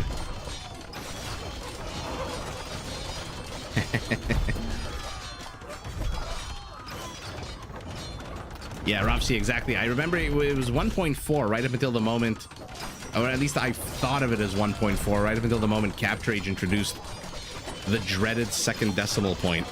Needless You, nice to catch you. Jetty as well. Nice. Glad you guys could join us.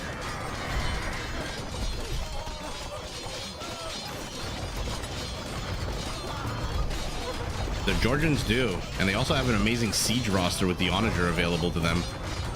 Uh-oh. Where are these petards going? Where are these petards going? One falls, the second falls, but it's enough. The blast radius was enough. 4 more show up. Oh, I love it. I absolutely love it. That was a fun play there out of Winchester, throwing 6 petards into the meat grinder. And look at this, all of a sudden, except for a couple of paladins, they've secured themselves. Armalay has a big old army. Are these harbors yet? No, they are just docks. No thalassocracy for you just yet. But now we've got a big old battle shaping up here.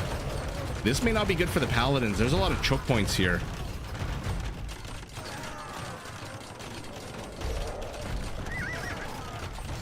Jetty, you did? That's awesome to hear.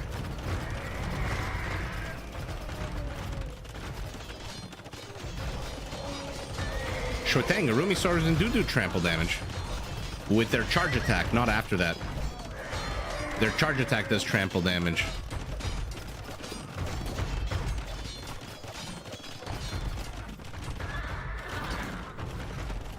Yeah, if you haven't seen it in real life after this live stream, or maybe even now, I'll allow it. I won't feel bad. Go into YouTube and type in Urumi Swordsman, or just, sorry, Urumi Sword, and look at the insanity that is an Urumi Sword. Ouch, I don't know where that guy thought he was going. Winchester cockily replacing another castle. Now the Georgians, does he have... Oh my god, I can't even click on the freaking unit. Am I so old? Yeah, he's got Gambison, so there we go. 6 against the 10 attack of the Arb.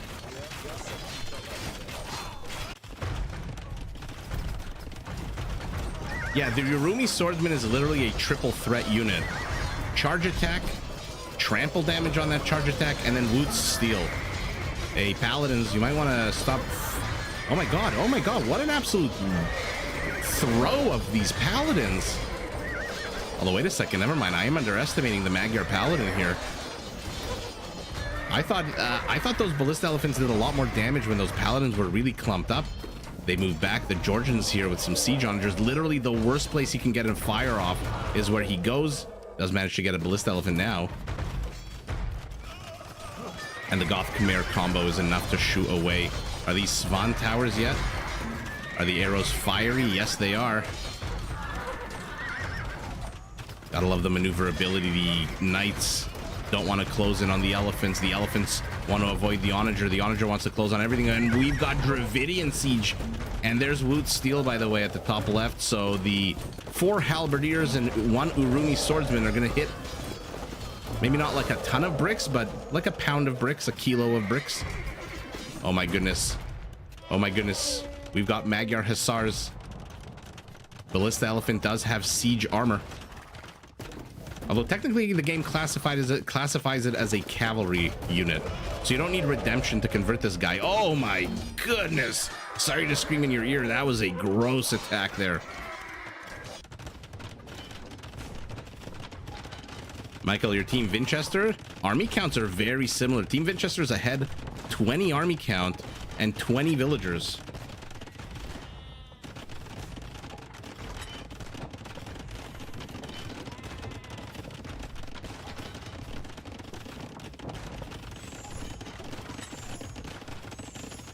Well, Robsy, it depends who you ask. If you ask the Viper, they are very much OP.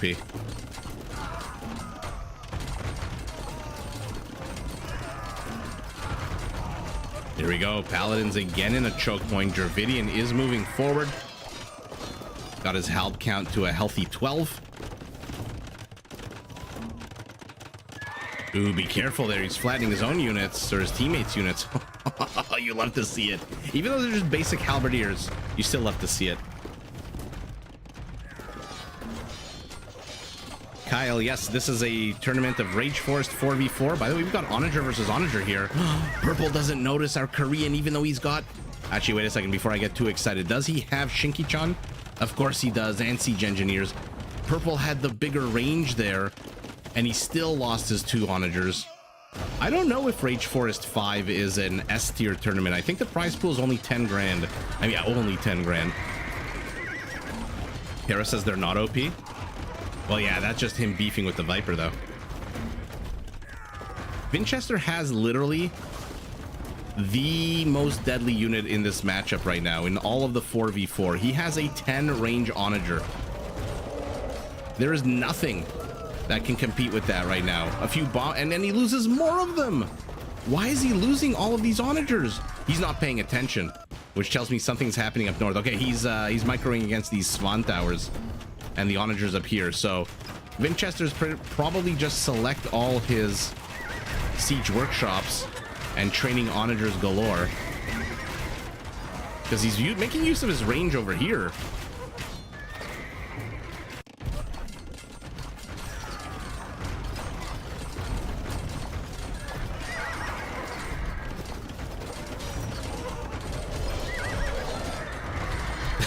Robsy, a good point. Pretty good point. If they were OP, they'd be everywhere. Although maybe we should say OP with a lowercase OP, or OP with an asterisk, and say OP for infantry.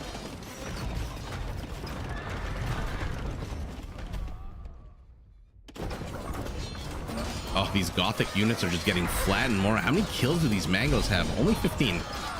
Okay, so they are dying as well as they're getting as good as they're giving. And here we go. Did I see a, No, okay, my bad.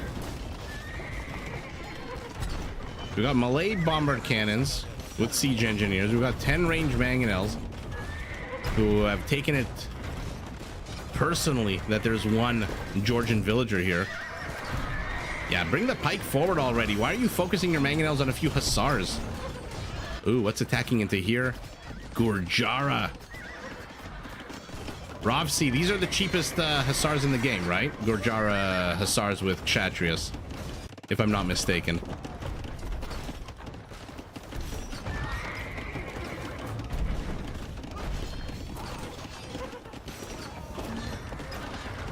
Okay. Numbers are thinning out here for Winchester's team, who are now on par in terms of army count, but that literally is misleading. They are, both of these teams are 2 Onager shots away from having their army count cut in half. They should be, right? Yeah, I thought so. Slowly but surely, though, our Khmer is getting pressed into. How many farmers does he have, and can he... Look at our Khmer's food count. How many stables does he have? 9. Where the hell is the Hussar spam? Something to stem the flow of this bleeding here. What the hell is he doing? What is Rono doing with 5,000 food? If not a Hussar transition. Battle elephants! They're gonna die so fast. Oh my god, he's going battle elephants. Alright, at least he's getting tusk sword for them. The Black Blast Furnace is probably not as good as many. Yeah, fair enough. Orange should turn on his monitor already. Orange is busy building up his navy. He is bringing villagers forward. I'm very curious to see what the hell our Khmer can accomplish with battle elephants. To be fair, credit where credit is due. They are the fastest moving elephants, and with tusk swords +3 attack, should hit pretty damn hard. And here we go.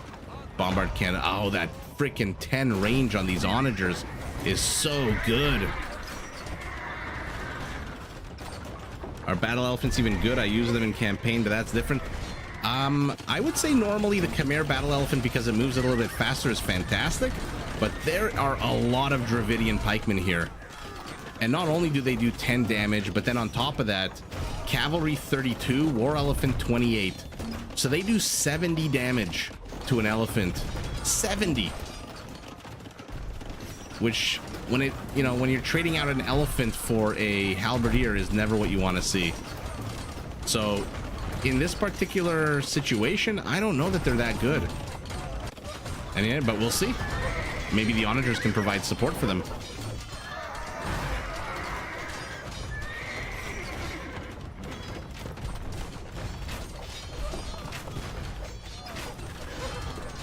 On the whole, I think I still prefer the Vietnamese battle elephant. I think 100 extra HP. I would take that over a boost to attack, or like the Burmese one with extra armor. My favorite is still the Vietnamese. He is massing them. Look at their movement speed, basically like a halberdier, actually. The same speed, just a 0.01. And again, our Korean just misses. Oh, gets it now though.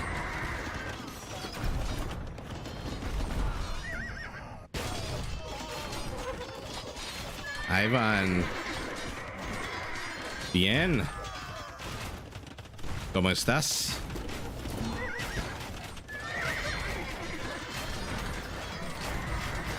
Oh yeah, you gotta pair them up with some of those Khmer scorpions.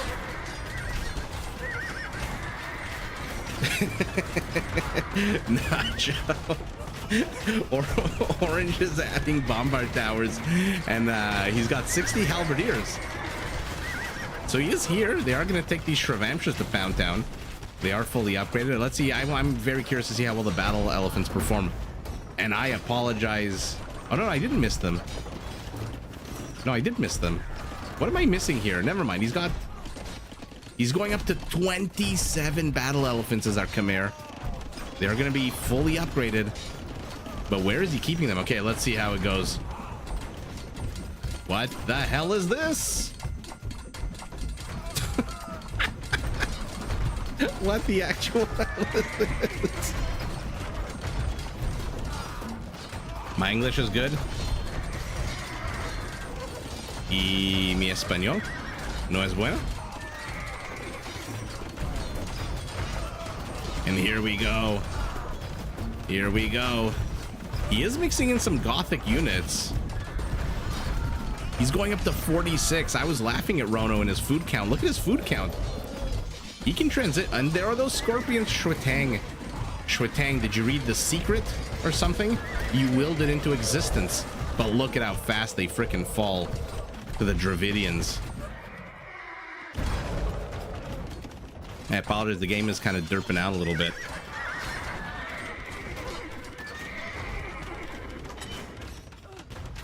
Nacho, you're questioning Orange, but so far he has the highest score on his game, on his team, which is not saying much because they're, pretty low, but army counts are still similar. Civilian population basically identical.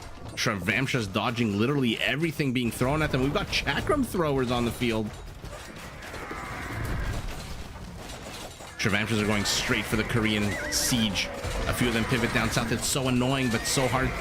I'm glad the developers gave us at least the outlines of the units, but it's sometimes so hard to see what the hell is going on. It looks like those Korean halberdiers, which are 50% cheaper wood cost, have saved the day down south.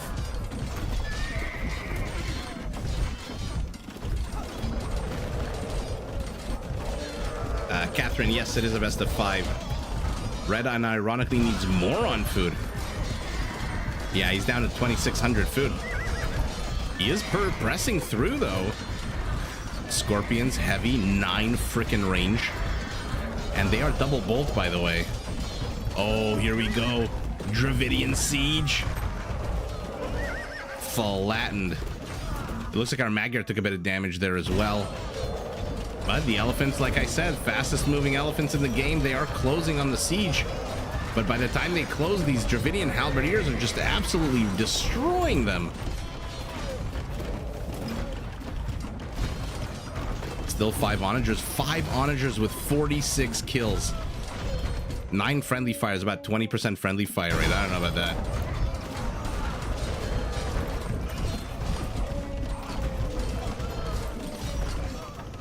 Army counts identical. Civilian population identical.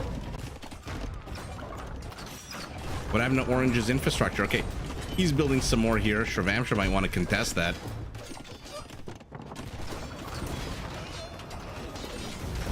On paper, this is a very hard army to press into. You can't do it with infantry. You can't do it with ranged.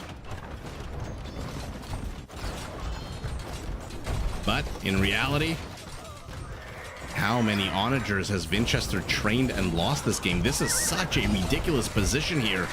How many freaking bombard towers and Yupsion towers? 34 towers, 117 kills. It looks like Valus's gold hasn't even been mined out. There's still 11 patches of gold over here. Magyar's in the trade route. Might want to leave that to the quicker moving Hussar units and not the tanky paladins. But this never-ending stream of elephants from our Khmer, although production seems to be slowing down. He's only got 40 gold. The trade is now in jeopardy. John Yang, nice to catch you live.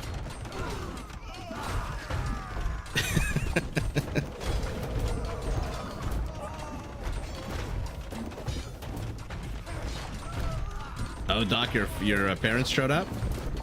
Say hello from the Age of Empires community.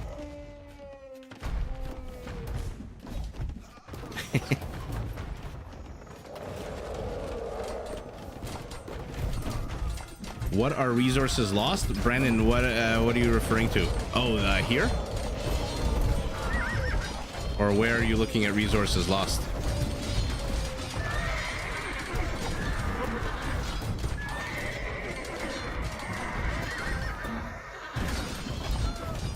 Or sorry, you're asking what are the total, or like what does it mean resources lost?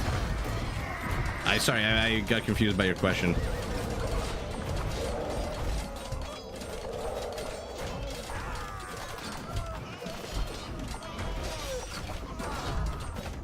Kato, yeah, we're a pretty cool bunch. Oh, you're wondering how many have been lost this game? Let's wait till the end and take a look. I don't know how to check that right now. I guess I could like scroll through here. I don't know what I don't know what a lot of this stuff is, to be fair, which is probably not a good thing for a caster to admit. So we got a whole set of towers on one side. We got a whole set of towers on the other side. How many of these Svan towers killed, by the way? 289. Now the problem for Team Winchester is they're not really making much progress on this side while they're getting pressed into on this side. And that's usually a death sentence. John, we're the coolest because of you, my man.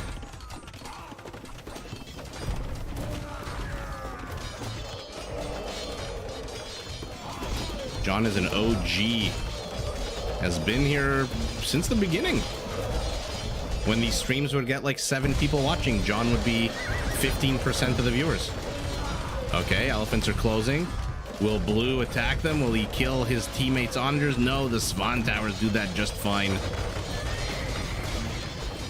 The parents ate your croissants.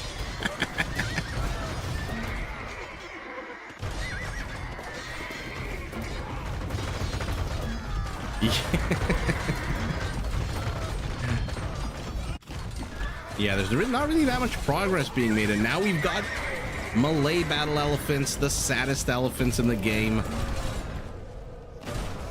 The saddest boys. Not 1, but 2 armor upgrades missing. Oh, and Teal just flattened a few of these chakrams. Was not really necessary, but you know what? As much as they're weak in terms of armor, they can be spammed. And oh no. Oh, Valus is cooking something up real nice here. 22 Shravamsha riders, 1.76 tile movement speed per second. Let's see it. There are, if only he was here a few minutes ago, there are a lot of clumped trade cards. We'll keep an eye on those Shravamshams. How many kills do they have now? Only 5. So I'm going to keep my mouse highlighting those units. And our Dravidian has gone Elephant Archer. Actually, let's see the attack speed. Yeah, Ropsy, you're right. It's these guys that attack faster. 1.36 than the Mangadai. How ridiculous is that? What an attack speed. And I think this is going to be very hard. I'm going to zoom out. I'm going to try to catch these Shravamshas. They're already at 17 kills, and all of these sacks of gold are now in jeopardy. Yeah, Red's base is gone. Rono's base has been completely depopulated. Gray and Teal have done an amazing job holding here. They are just throwing units into the meat grinder just to slow these guys down. While on the other side of the map, the Dravidian, the Georgian are putting in the work, but really it's the Magyar who's putting in the work.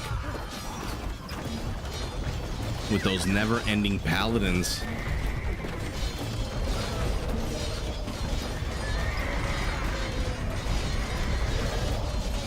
You got the Nutella ready? That's funny.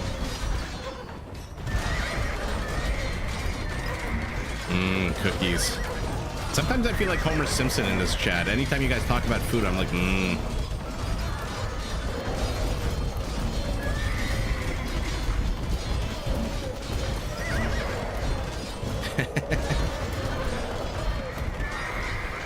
Yeah, John, definitely. And post some of your videos, some of your violin.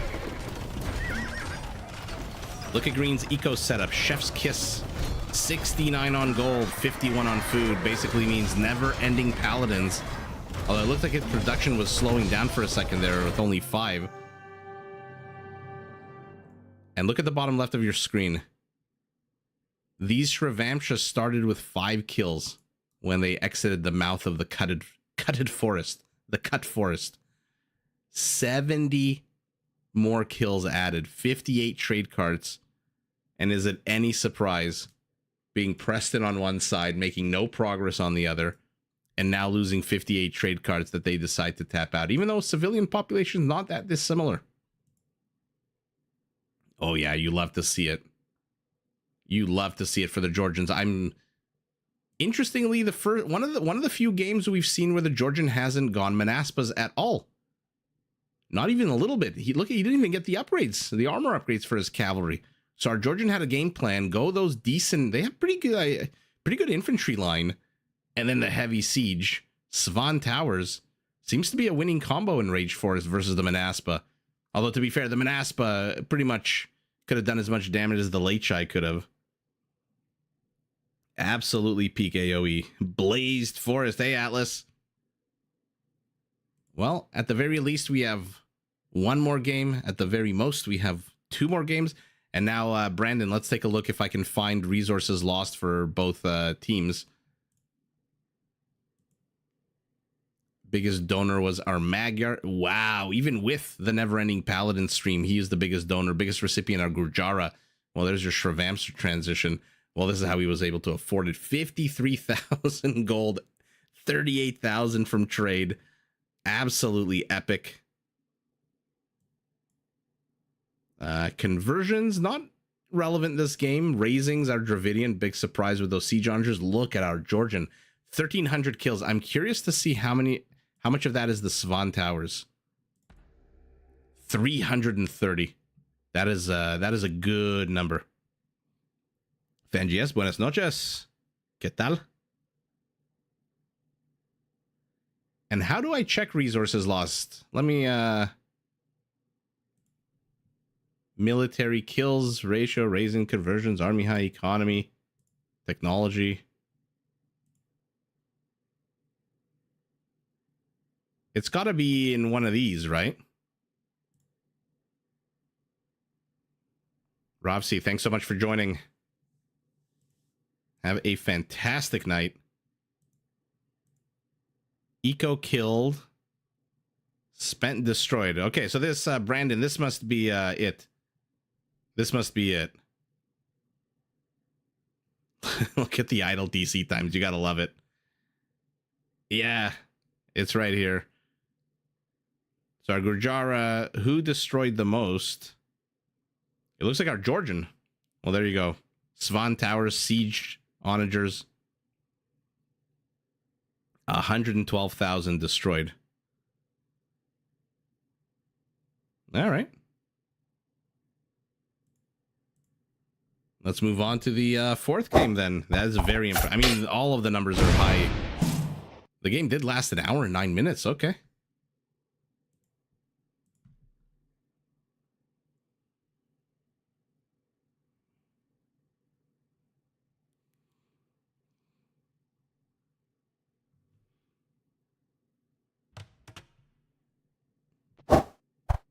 And we are back.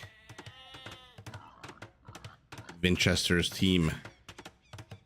Let's start with Nolo as the Vikings in red in his pocket. Turs as the Spanish, always good for trade. Winchester as the Ethiopians. And last but not least, Dark as the Byzantines. Okay. Opposite the Byzantines, we've got the Chinese. Ooh, cheaper units versus cheaper techs. Let's freaking go. Let's see massive battles here. In the other pocket, which is kind of in a... I like that these two bases are in kind of little ball shapes. The Teutonic Knights. Oh, look at that. Yet another Paladin civilization for Teutonic Knights. Matt this time as the Saracens. And Valis team captain as the Incas. So everyone starts with a free Llama Llama underneath the town center, thanks courtesy of Valis.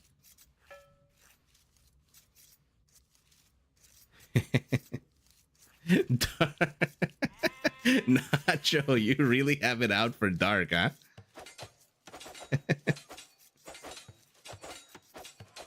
Catherine, awesome to catch you live. Have a fantastic night. Say hi to your friend.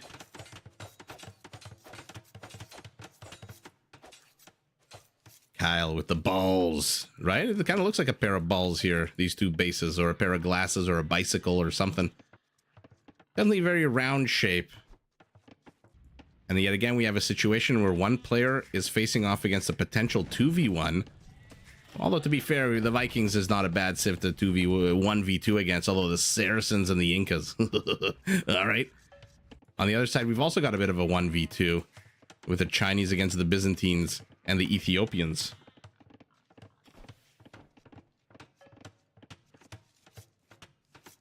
A llama down the TC is the best bonus for the Chinese. You mean the Incas?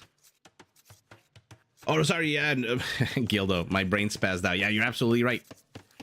That is the absolute fantastic for them, starting with no food, as they do. Now, the only thing missing to make this team in the south portion of the map, otherwise known as Valis's team, about as food powerful as they can be, is a Sicilian. Because their farms with the Chinese bonus, that 10% more food in the farms, those Sicilian farms could feed 3 teams. 3 players. Team bonus not so relevant. I think it's like their transport ship or something. Yeah, Catherine, we are dirty, dirty animals. And we will never apologize for it. I'm kidding.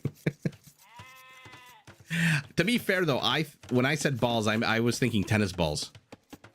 Or like baseballs. In that it's a round circular shape. And that's the last I'm going to mention that. Let's take a look at the attack paths.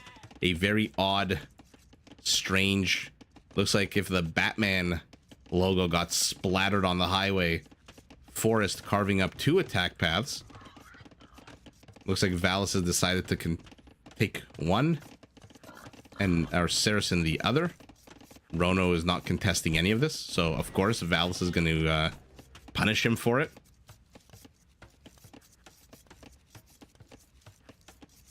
Good night, Catherine. Jetty and Kyle, Shuatang, get your minds out of the gutter. We're a children-friendly live stream, you know. Look, the Viking did discover it, and so he's got to wait till feudal till his 20% chunkier infantry feature kicks in. And Rono, nowhere close right now. Yellow pinging here. Yeah, I think Rono... Sorry, what I'm saying, Rono's nowhere close to going up. He's already clicked up. Yellow pinging over here to tell Rono, hey, bro, there's a barracks here. Yeah, bro, Rono's the one who discovered it. Now the Eagles are... Militia and Eagles. Remember, for the Incas, their units cost less and less food as the game goes on, so militia is not as expensive, not as heavy on the economy as they would normally be. Why is orange pinging over here? Purple's already walled this off. And on the left side of the map, also 2 avenues of attack. This center forest kind of looks like Spain if you were to remove the Portugal from the left side. Oh man, always fun to see what we want to see on the mini map here. But though I shouldn't say what we want to see. I have no desire to see Portugal removed from the map. Sicilian farm with a Chinese ally has... Yeah, to be fair, a Sicilian farm on its own, with all the upgrades, has 1,019 food already. But then you got to add 10% on top of that, which makes it even crazier. I think, Gildo. I think they come with 1,019. Madhouse. The second Australian. Would you be offended if I said good day, mate? In my atrocious Australian accent? Is our Inca pushing in even more? At your bottom dollar he is. And looks like Rono's creating a bit of an Arabia-style wall-off. Okay, 1 kill apiece here. Looks like these gray militiamen are not long for this world, as they will get gunned down. Our Spanish scout has survived with a massive 1 HP. Where's this lumberjack going? Where are you going?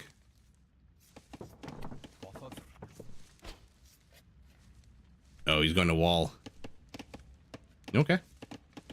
Fortunately for you, there's already an archery range, and we've seen Valis has no problem investing a good amount of resources. Adding archers.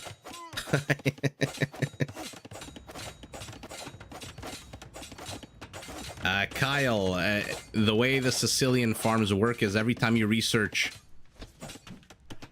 all the upgrades, so like horse collar, heavy plow, crop rotation, everyone gets extra food for their farms, but the Sicilians get almost double the extra food. So by the end of the game in Imperial Age, when they research crop rotation, their farms come with 1,019 food. And then the Chinese team bonus is that farms seed with 10% more food. And so you'd have basically like 1,100 or something food in a Sicilian farm, which is the most bountiful, lush farm in the game.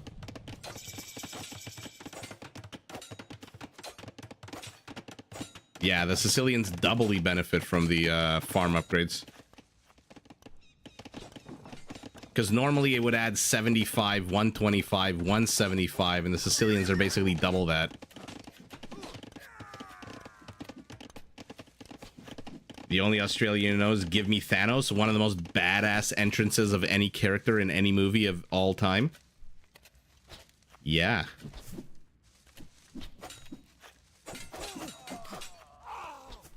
Can we get some of that good earth? Yeah, Shwetang, I should have a little animation. And when I eventually go onto Twitch and I start installing all those silly little animations, you know, like Memb has the Titanic sinking and all that stuff, maybe I'll have a The More You Know.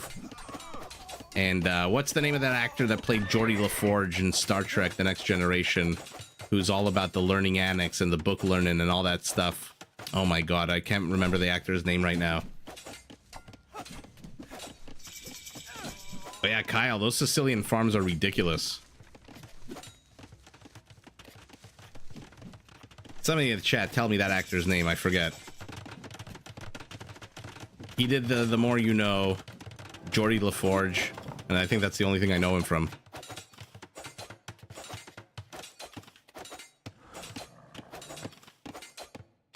Never into Star Trek. Fair enough. LeVar Burton. LeVar Burton is the name of the actor. Yeah, Brandon, a bunch of civs have 600 food, and then the Sicilians, it's like a farm on, it's like they give their livestock special pesticides that make them grow even better. Like genetically engineer their crops to be more lush and bountiful. Madhouse, I'm kind of on your team. I have no vested interest in who wins this. I don't really care one way or the other. Got no money, no skin in the game. But I kind of do want Team Winchester to win so we can see a game number 5.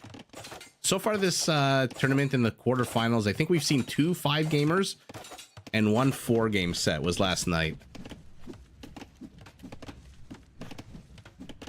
Needless You says Joe. It's definitely not the actor's name. Emotin Joe. Chester. Glad to catch you.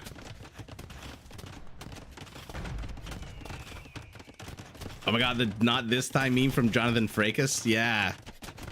That is true. I'm already like planning which little silly things are gonna pop out on the screen.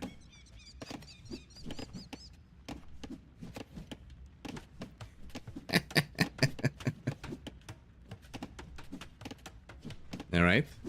So the archery range has been lamed, which we have learned means nothing. Our Spaniard is here with a castle to the left, mobile army to the right.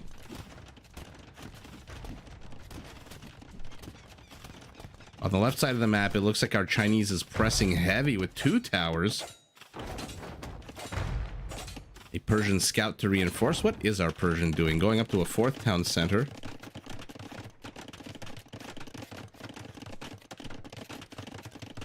No shit, I think my chat froze again. Sorry guys, one sec.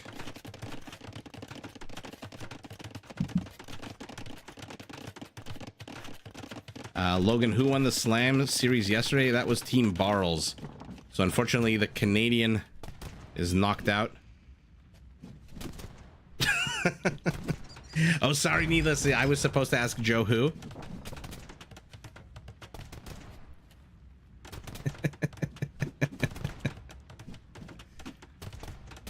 See, I'm so old that I remember a little movie called Major League.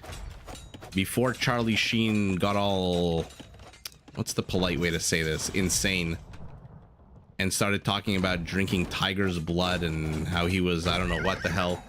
Okay, not every day a scout gets flattened by a mangonel, but he was in a little movie called Major League that also had the actor who played the president from 24. And there's a funny scene where he was going through a slump. Not Charlie Sheen, the actor from 24, was going through a slump in hitting. And he kept praying to his god, Jobu. And then there's one of the most iconic lines of the 90s where he just goes, "Fuck you, Jobu." And then he like hits a home run or something. That's going to be the only F-bomb I drop tonight. Vinch can win if Oren Nacho, you really hate Dark. Every game. Jetty, no, they cannot train a hand cannoneer. What they can train is a conquistador, who's basically a little bit weaker, but faster and has a little bit less range. Also, I don't think he comes with the attack bonus against infantry. No, only rams.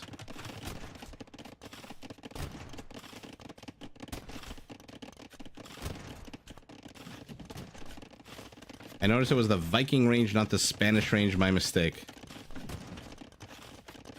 The Viking range? Do we have a Viking archery range? Oh yeah, my bad. Oh yeah, literally right in the center of the screen. I think we're still in PG-13. We get 1 F-bomb.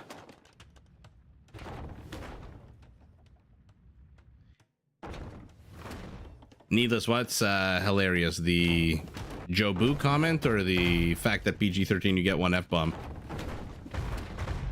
Let's see what's going on around the map, because we actually have attacks on all 4 alleyways, all 4.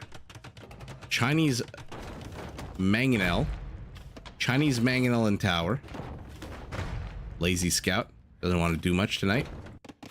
Spanish castle slowly taking down this Saracen wall off. And then whatever the hell this is. Our Inca is very safe behind 36 wall segments. At the moment, he's damaging his own barracks, but not irreparably. The battle of the shitty range here, 6 to 7. I mean, okay, 3 skirmishers against an archery range. I get it. That's going to be fun to watch.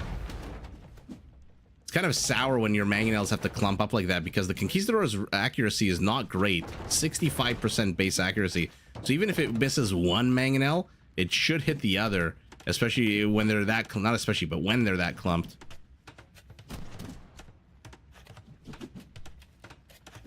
Boiled eggs and mayonnaise. Here we call that mayonnaise for anyone who's a fan of Arrested Development. Oh, Kyle dropping the F hammer. All right, 25 minutes into the game. I mean, our Ethiopian has just exploded. By the way, I'm also noticing that there are no lakes on this map. We're seeing that also more and more in this Rage Forest tournament. No lakes whatsoever. Our Ethiopian's at actually, never mind. I'm an idiot. Lake over here and lake over here. Our Ethiopian's at 105 villagers. He's going up to Imperial. Dark, unfortunately for Nacho, has already hit Imperial.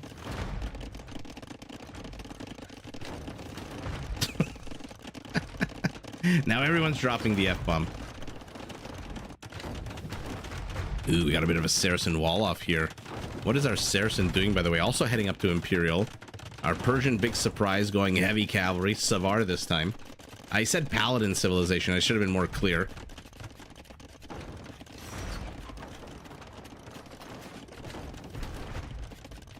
Interesting that John and Kyle, I approved your comments, but it's not showing up in the... It's actually not showing up in the... like back end chat that I'm watching. I can see it in the real chat, I just can't see it in the back end. Archery range down. Barracks about to collapse as well with a massive 25 HP left. And our Viking, what are you gonna do? What are you gonna augment your 3 skirmishers with? It looks like he's got a mangonel. Where is it? Okay, up here.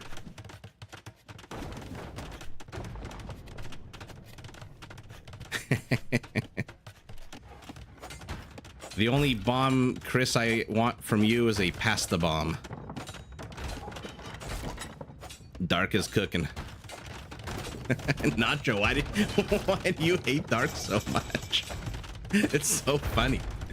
Okay, here we go. Our Persian's about to engage. He's a minute and a half away from Savars. Doesn't really care.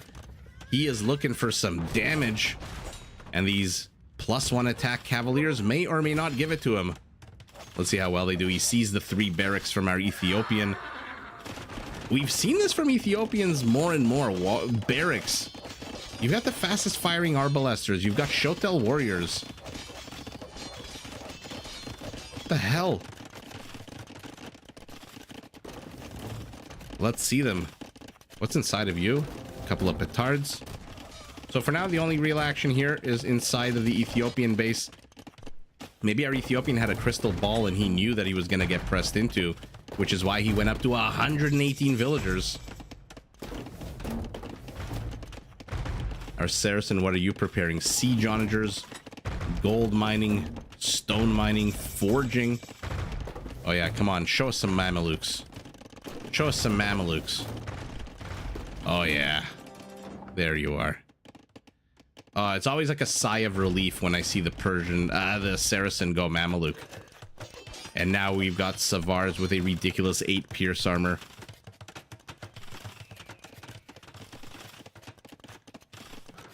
These two have 2 kills so far. The ones inside of Purple's base. 19, 20 kills. Only 10 of those are villagers. So Purple is trying to stop this with some halberdiers. He is moving his villagers around. These are not Teutonic town centers, so you can't really stick that many villagers inside here. And oh, Mama Bear, the Savar train is coming. So let's see what's going on the map. Barracks down, archery range down, attack to the right has stalled. Attack to the left, right, also stalled. These onagers are not going to do very much against this many walls. Not if our Saracen can finish. I thought I saw siege onager upgrade from our Saracen. Maybe he canceled it.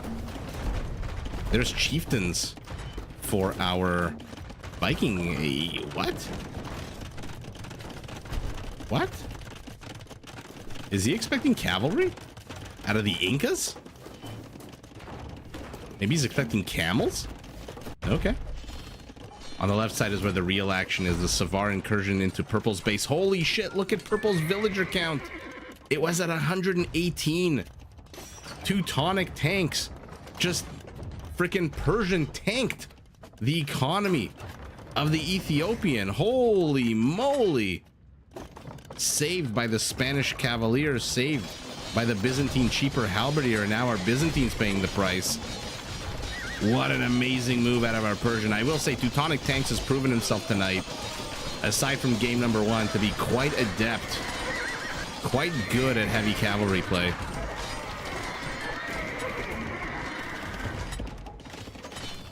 And now he's dropping a castle as well. That's going to lame basically 90% of this fishing industry. Why are you wasting your time attacking the fishing ships if you're placing a castle? Just go attack something else. Our Spaniard getting blast furnace, but still on cavaliers. Team Winchester has more army count, but a lot of it is 67 of it is halberdiers from the Byzantines, which don't have blast furnace. But they don't really need blast furnace when they're relying on their attack bonus of 32 against these Savars, who see them and immediately run the hell away. Oh, a couple of petards.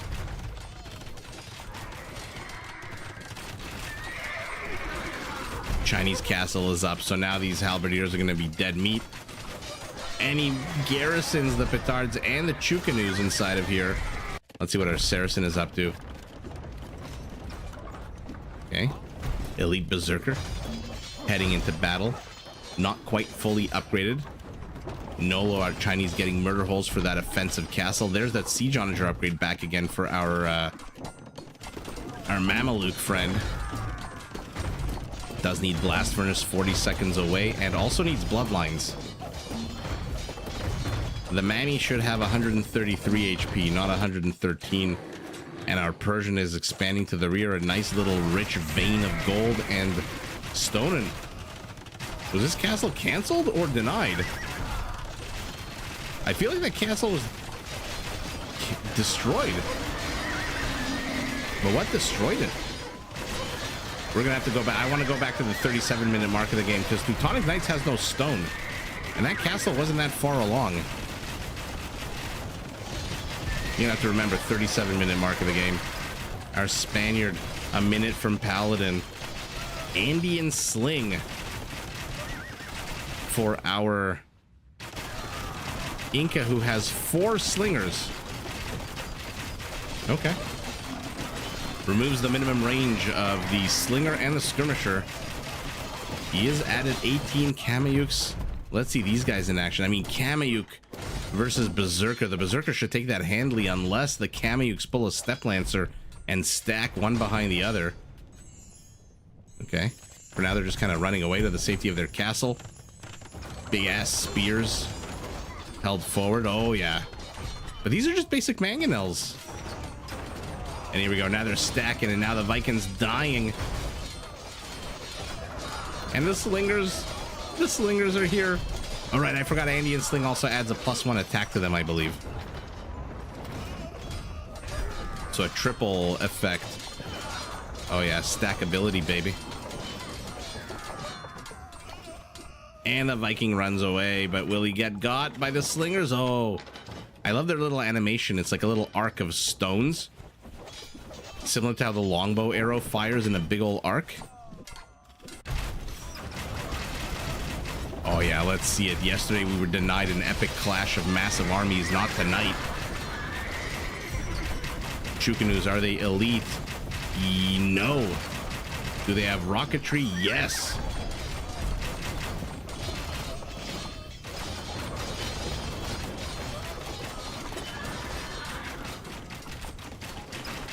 That was a bit of an anticlimactic battle. I think our Spaniard... Oh, my... Ooh, why did it click up here? I think our Spaniard was a little hesitant to take that battle. And what is our Ethiopian doing? Again, halberdiers. Why is our Ethiopian going halberdiers? Probably Shotels are not a great idea against this many Savars, but some Arbalesters definitely can help. These halberdiers are going to melt 14 attack, multiple arrows against your shitty armor and shitty HP. Mamelukes, how many kills do we have? Only a Mameluke will you see 14 units and 60 freaking kills.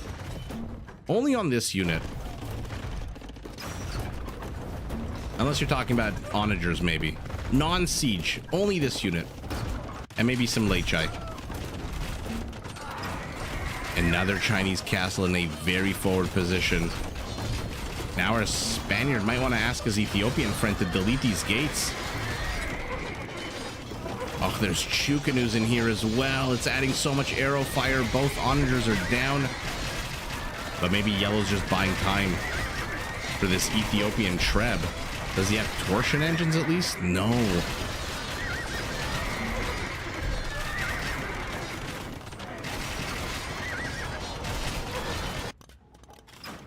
Kameyuks are back. Slingers are back. They get the Treb from our Viking, and our Viking has 13 berserkers. What's the kill count up to now? 84.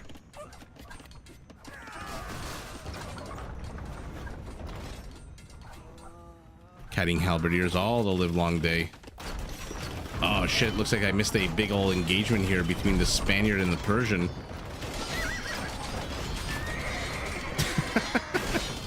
Doc. Late to the party, but welcome nonetheless.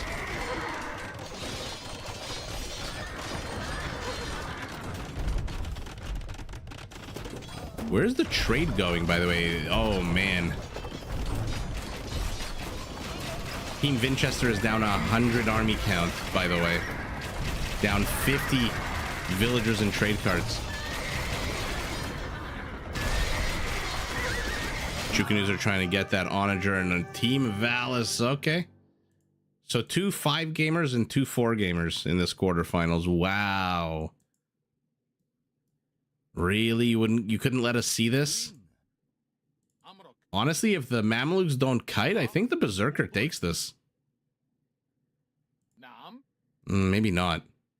I mean, his Mameluke's armor is pretty shitty against a 16. They're not even fully upgraded yet. Ugh.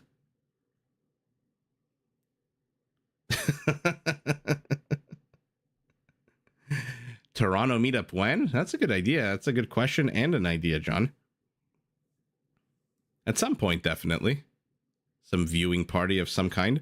Well, that was a bit anticlimactic. No? Paladins to Mamelukes. I mean, this was the most this team built?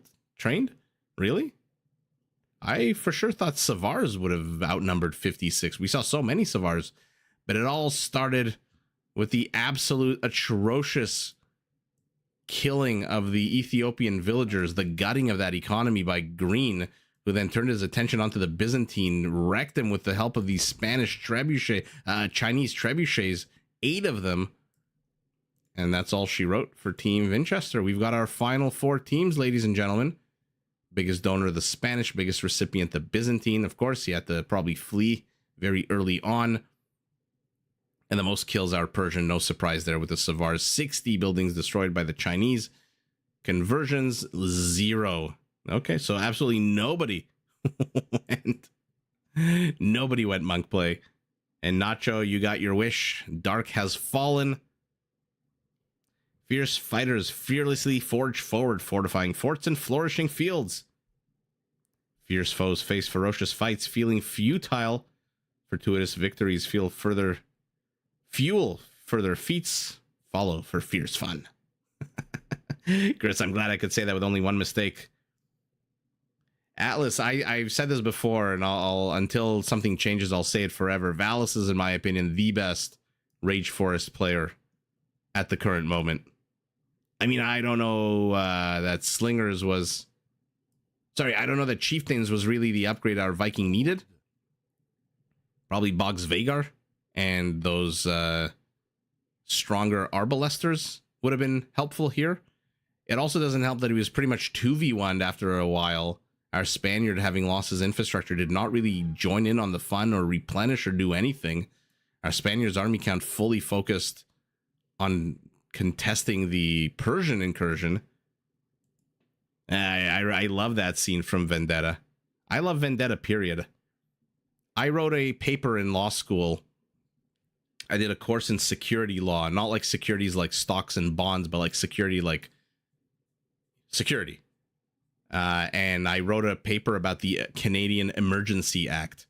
and whether or not it could ever be enacted, which is the plot line of V for Vendetta after those viruses get released in the terrorist incidents at the subway stations. The government pulls the emergency martial law, basically. And I used V for Vendetta in in my as the basis of my paper. That's an F-bomb in your book. That's a pretty good F-bomb, Chris. Hopefully the power's restored to your hotel, and hopefully we'll see you tomorrow.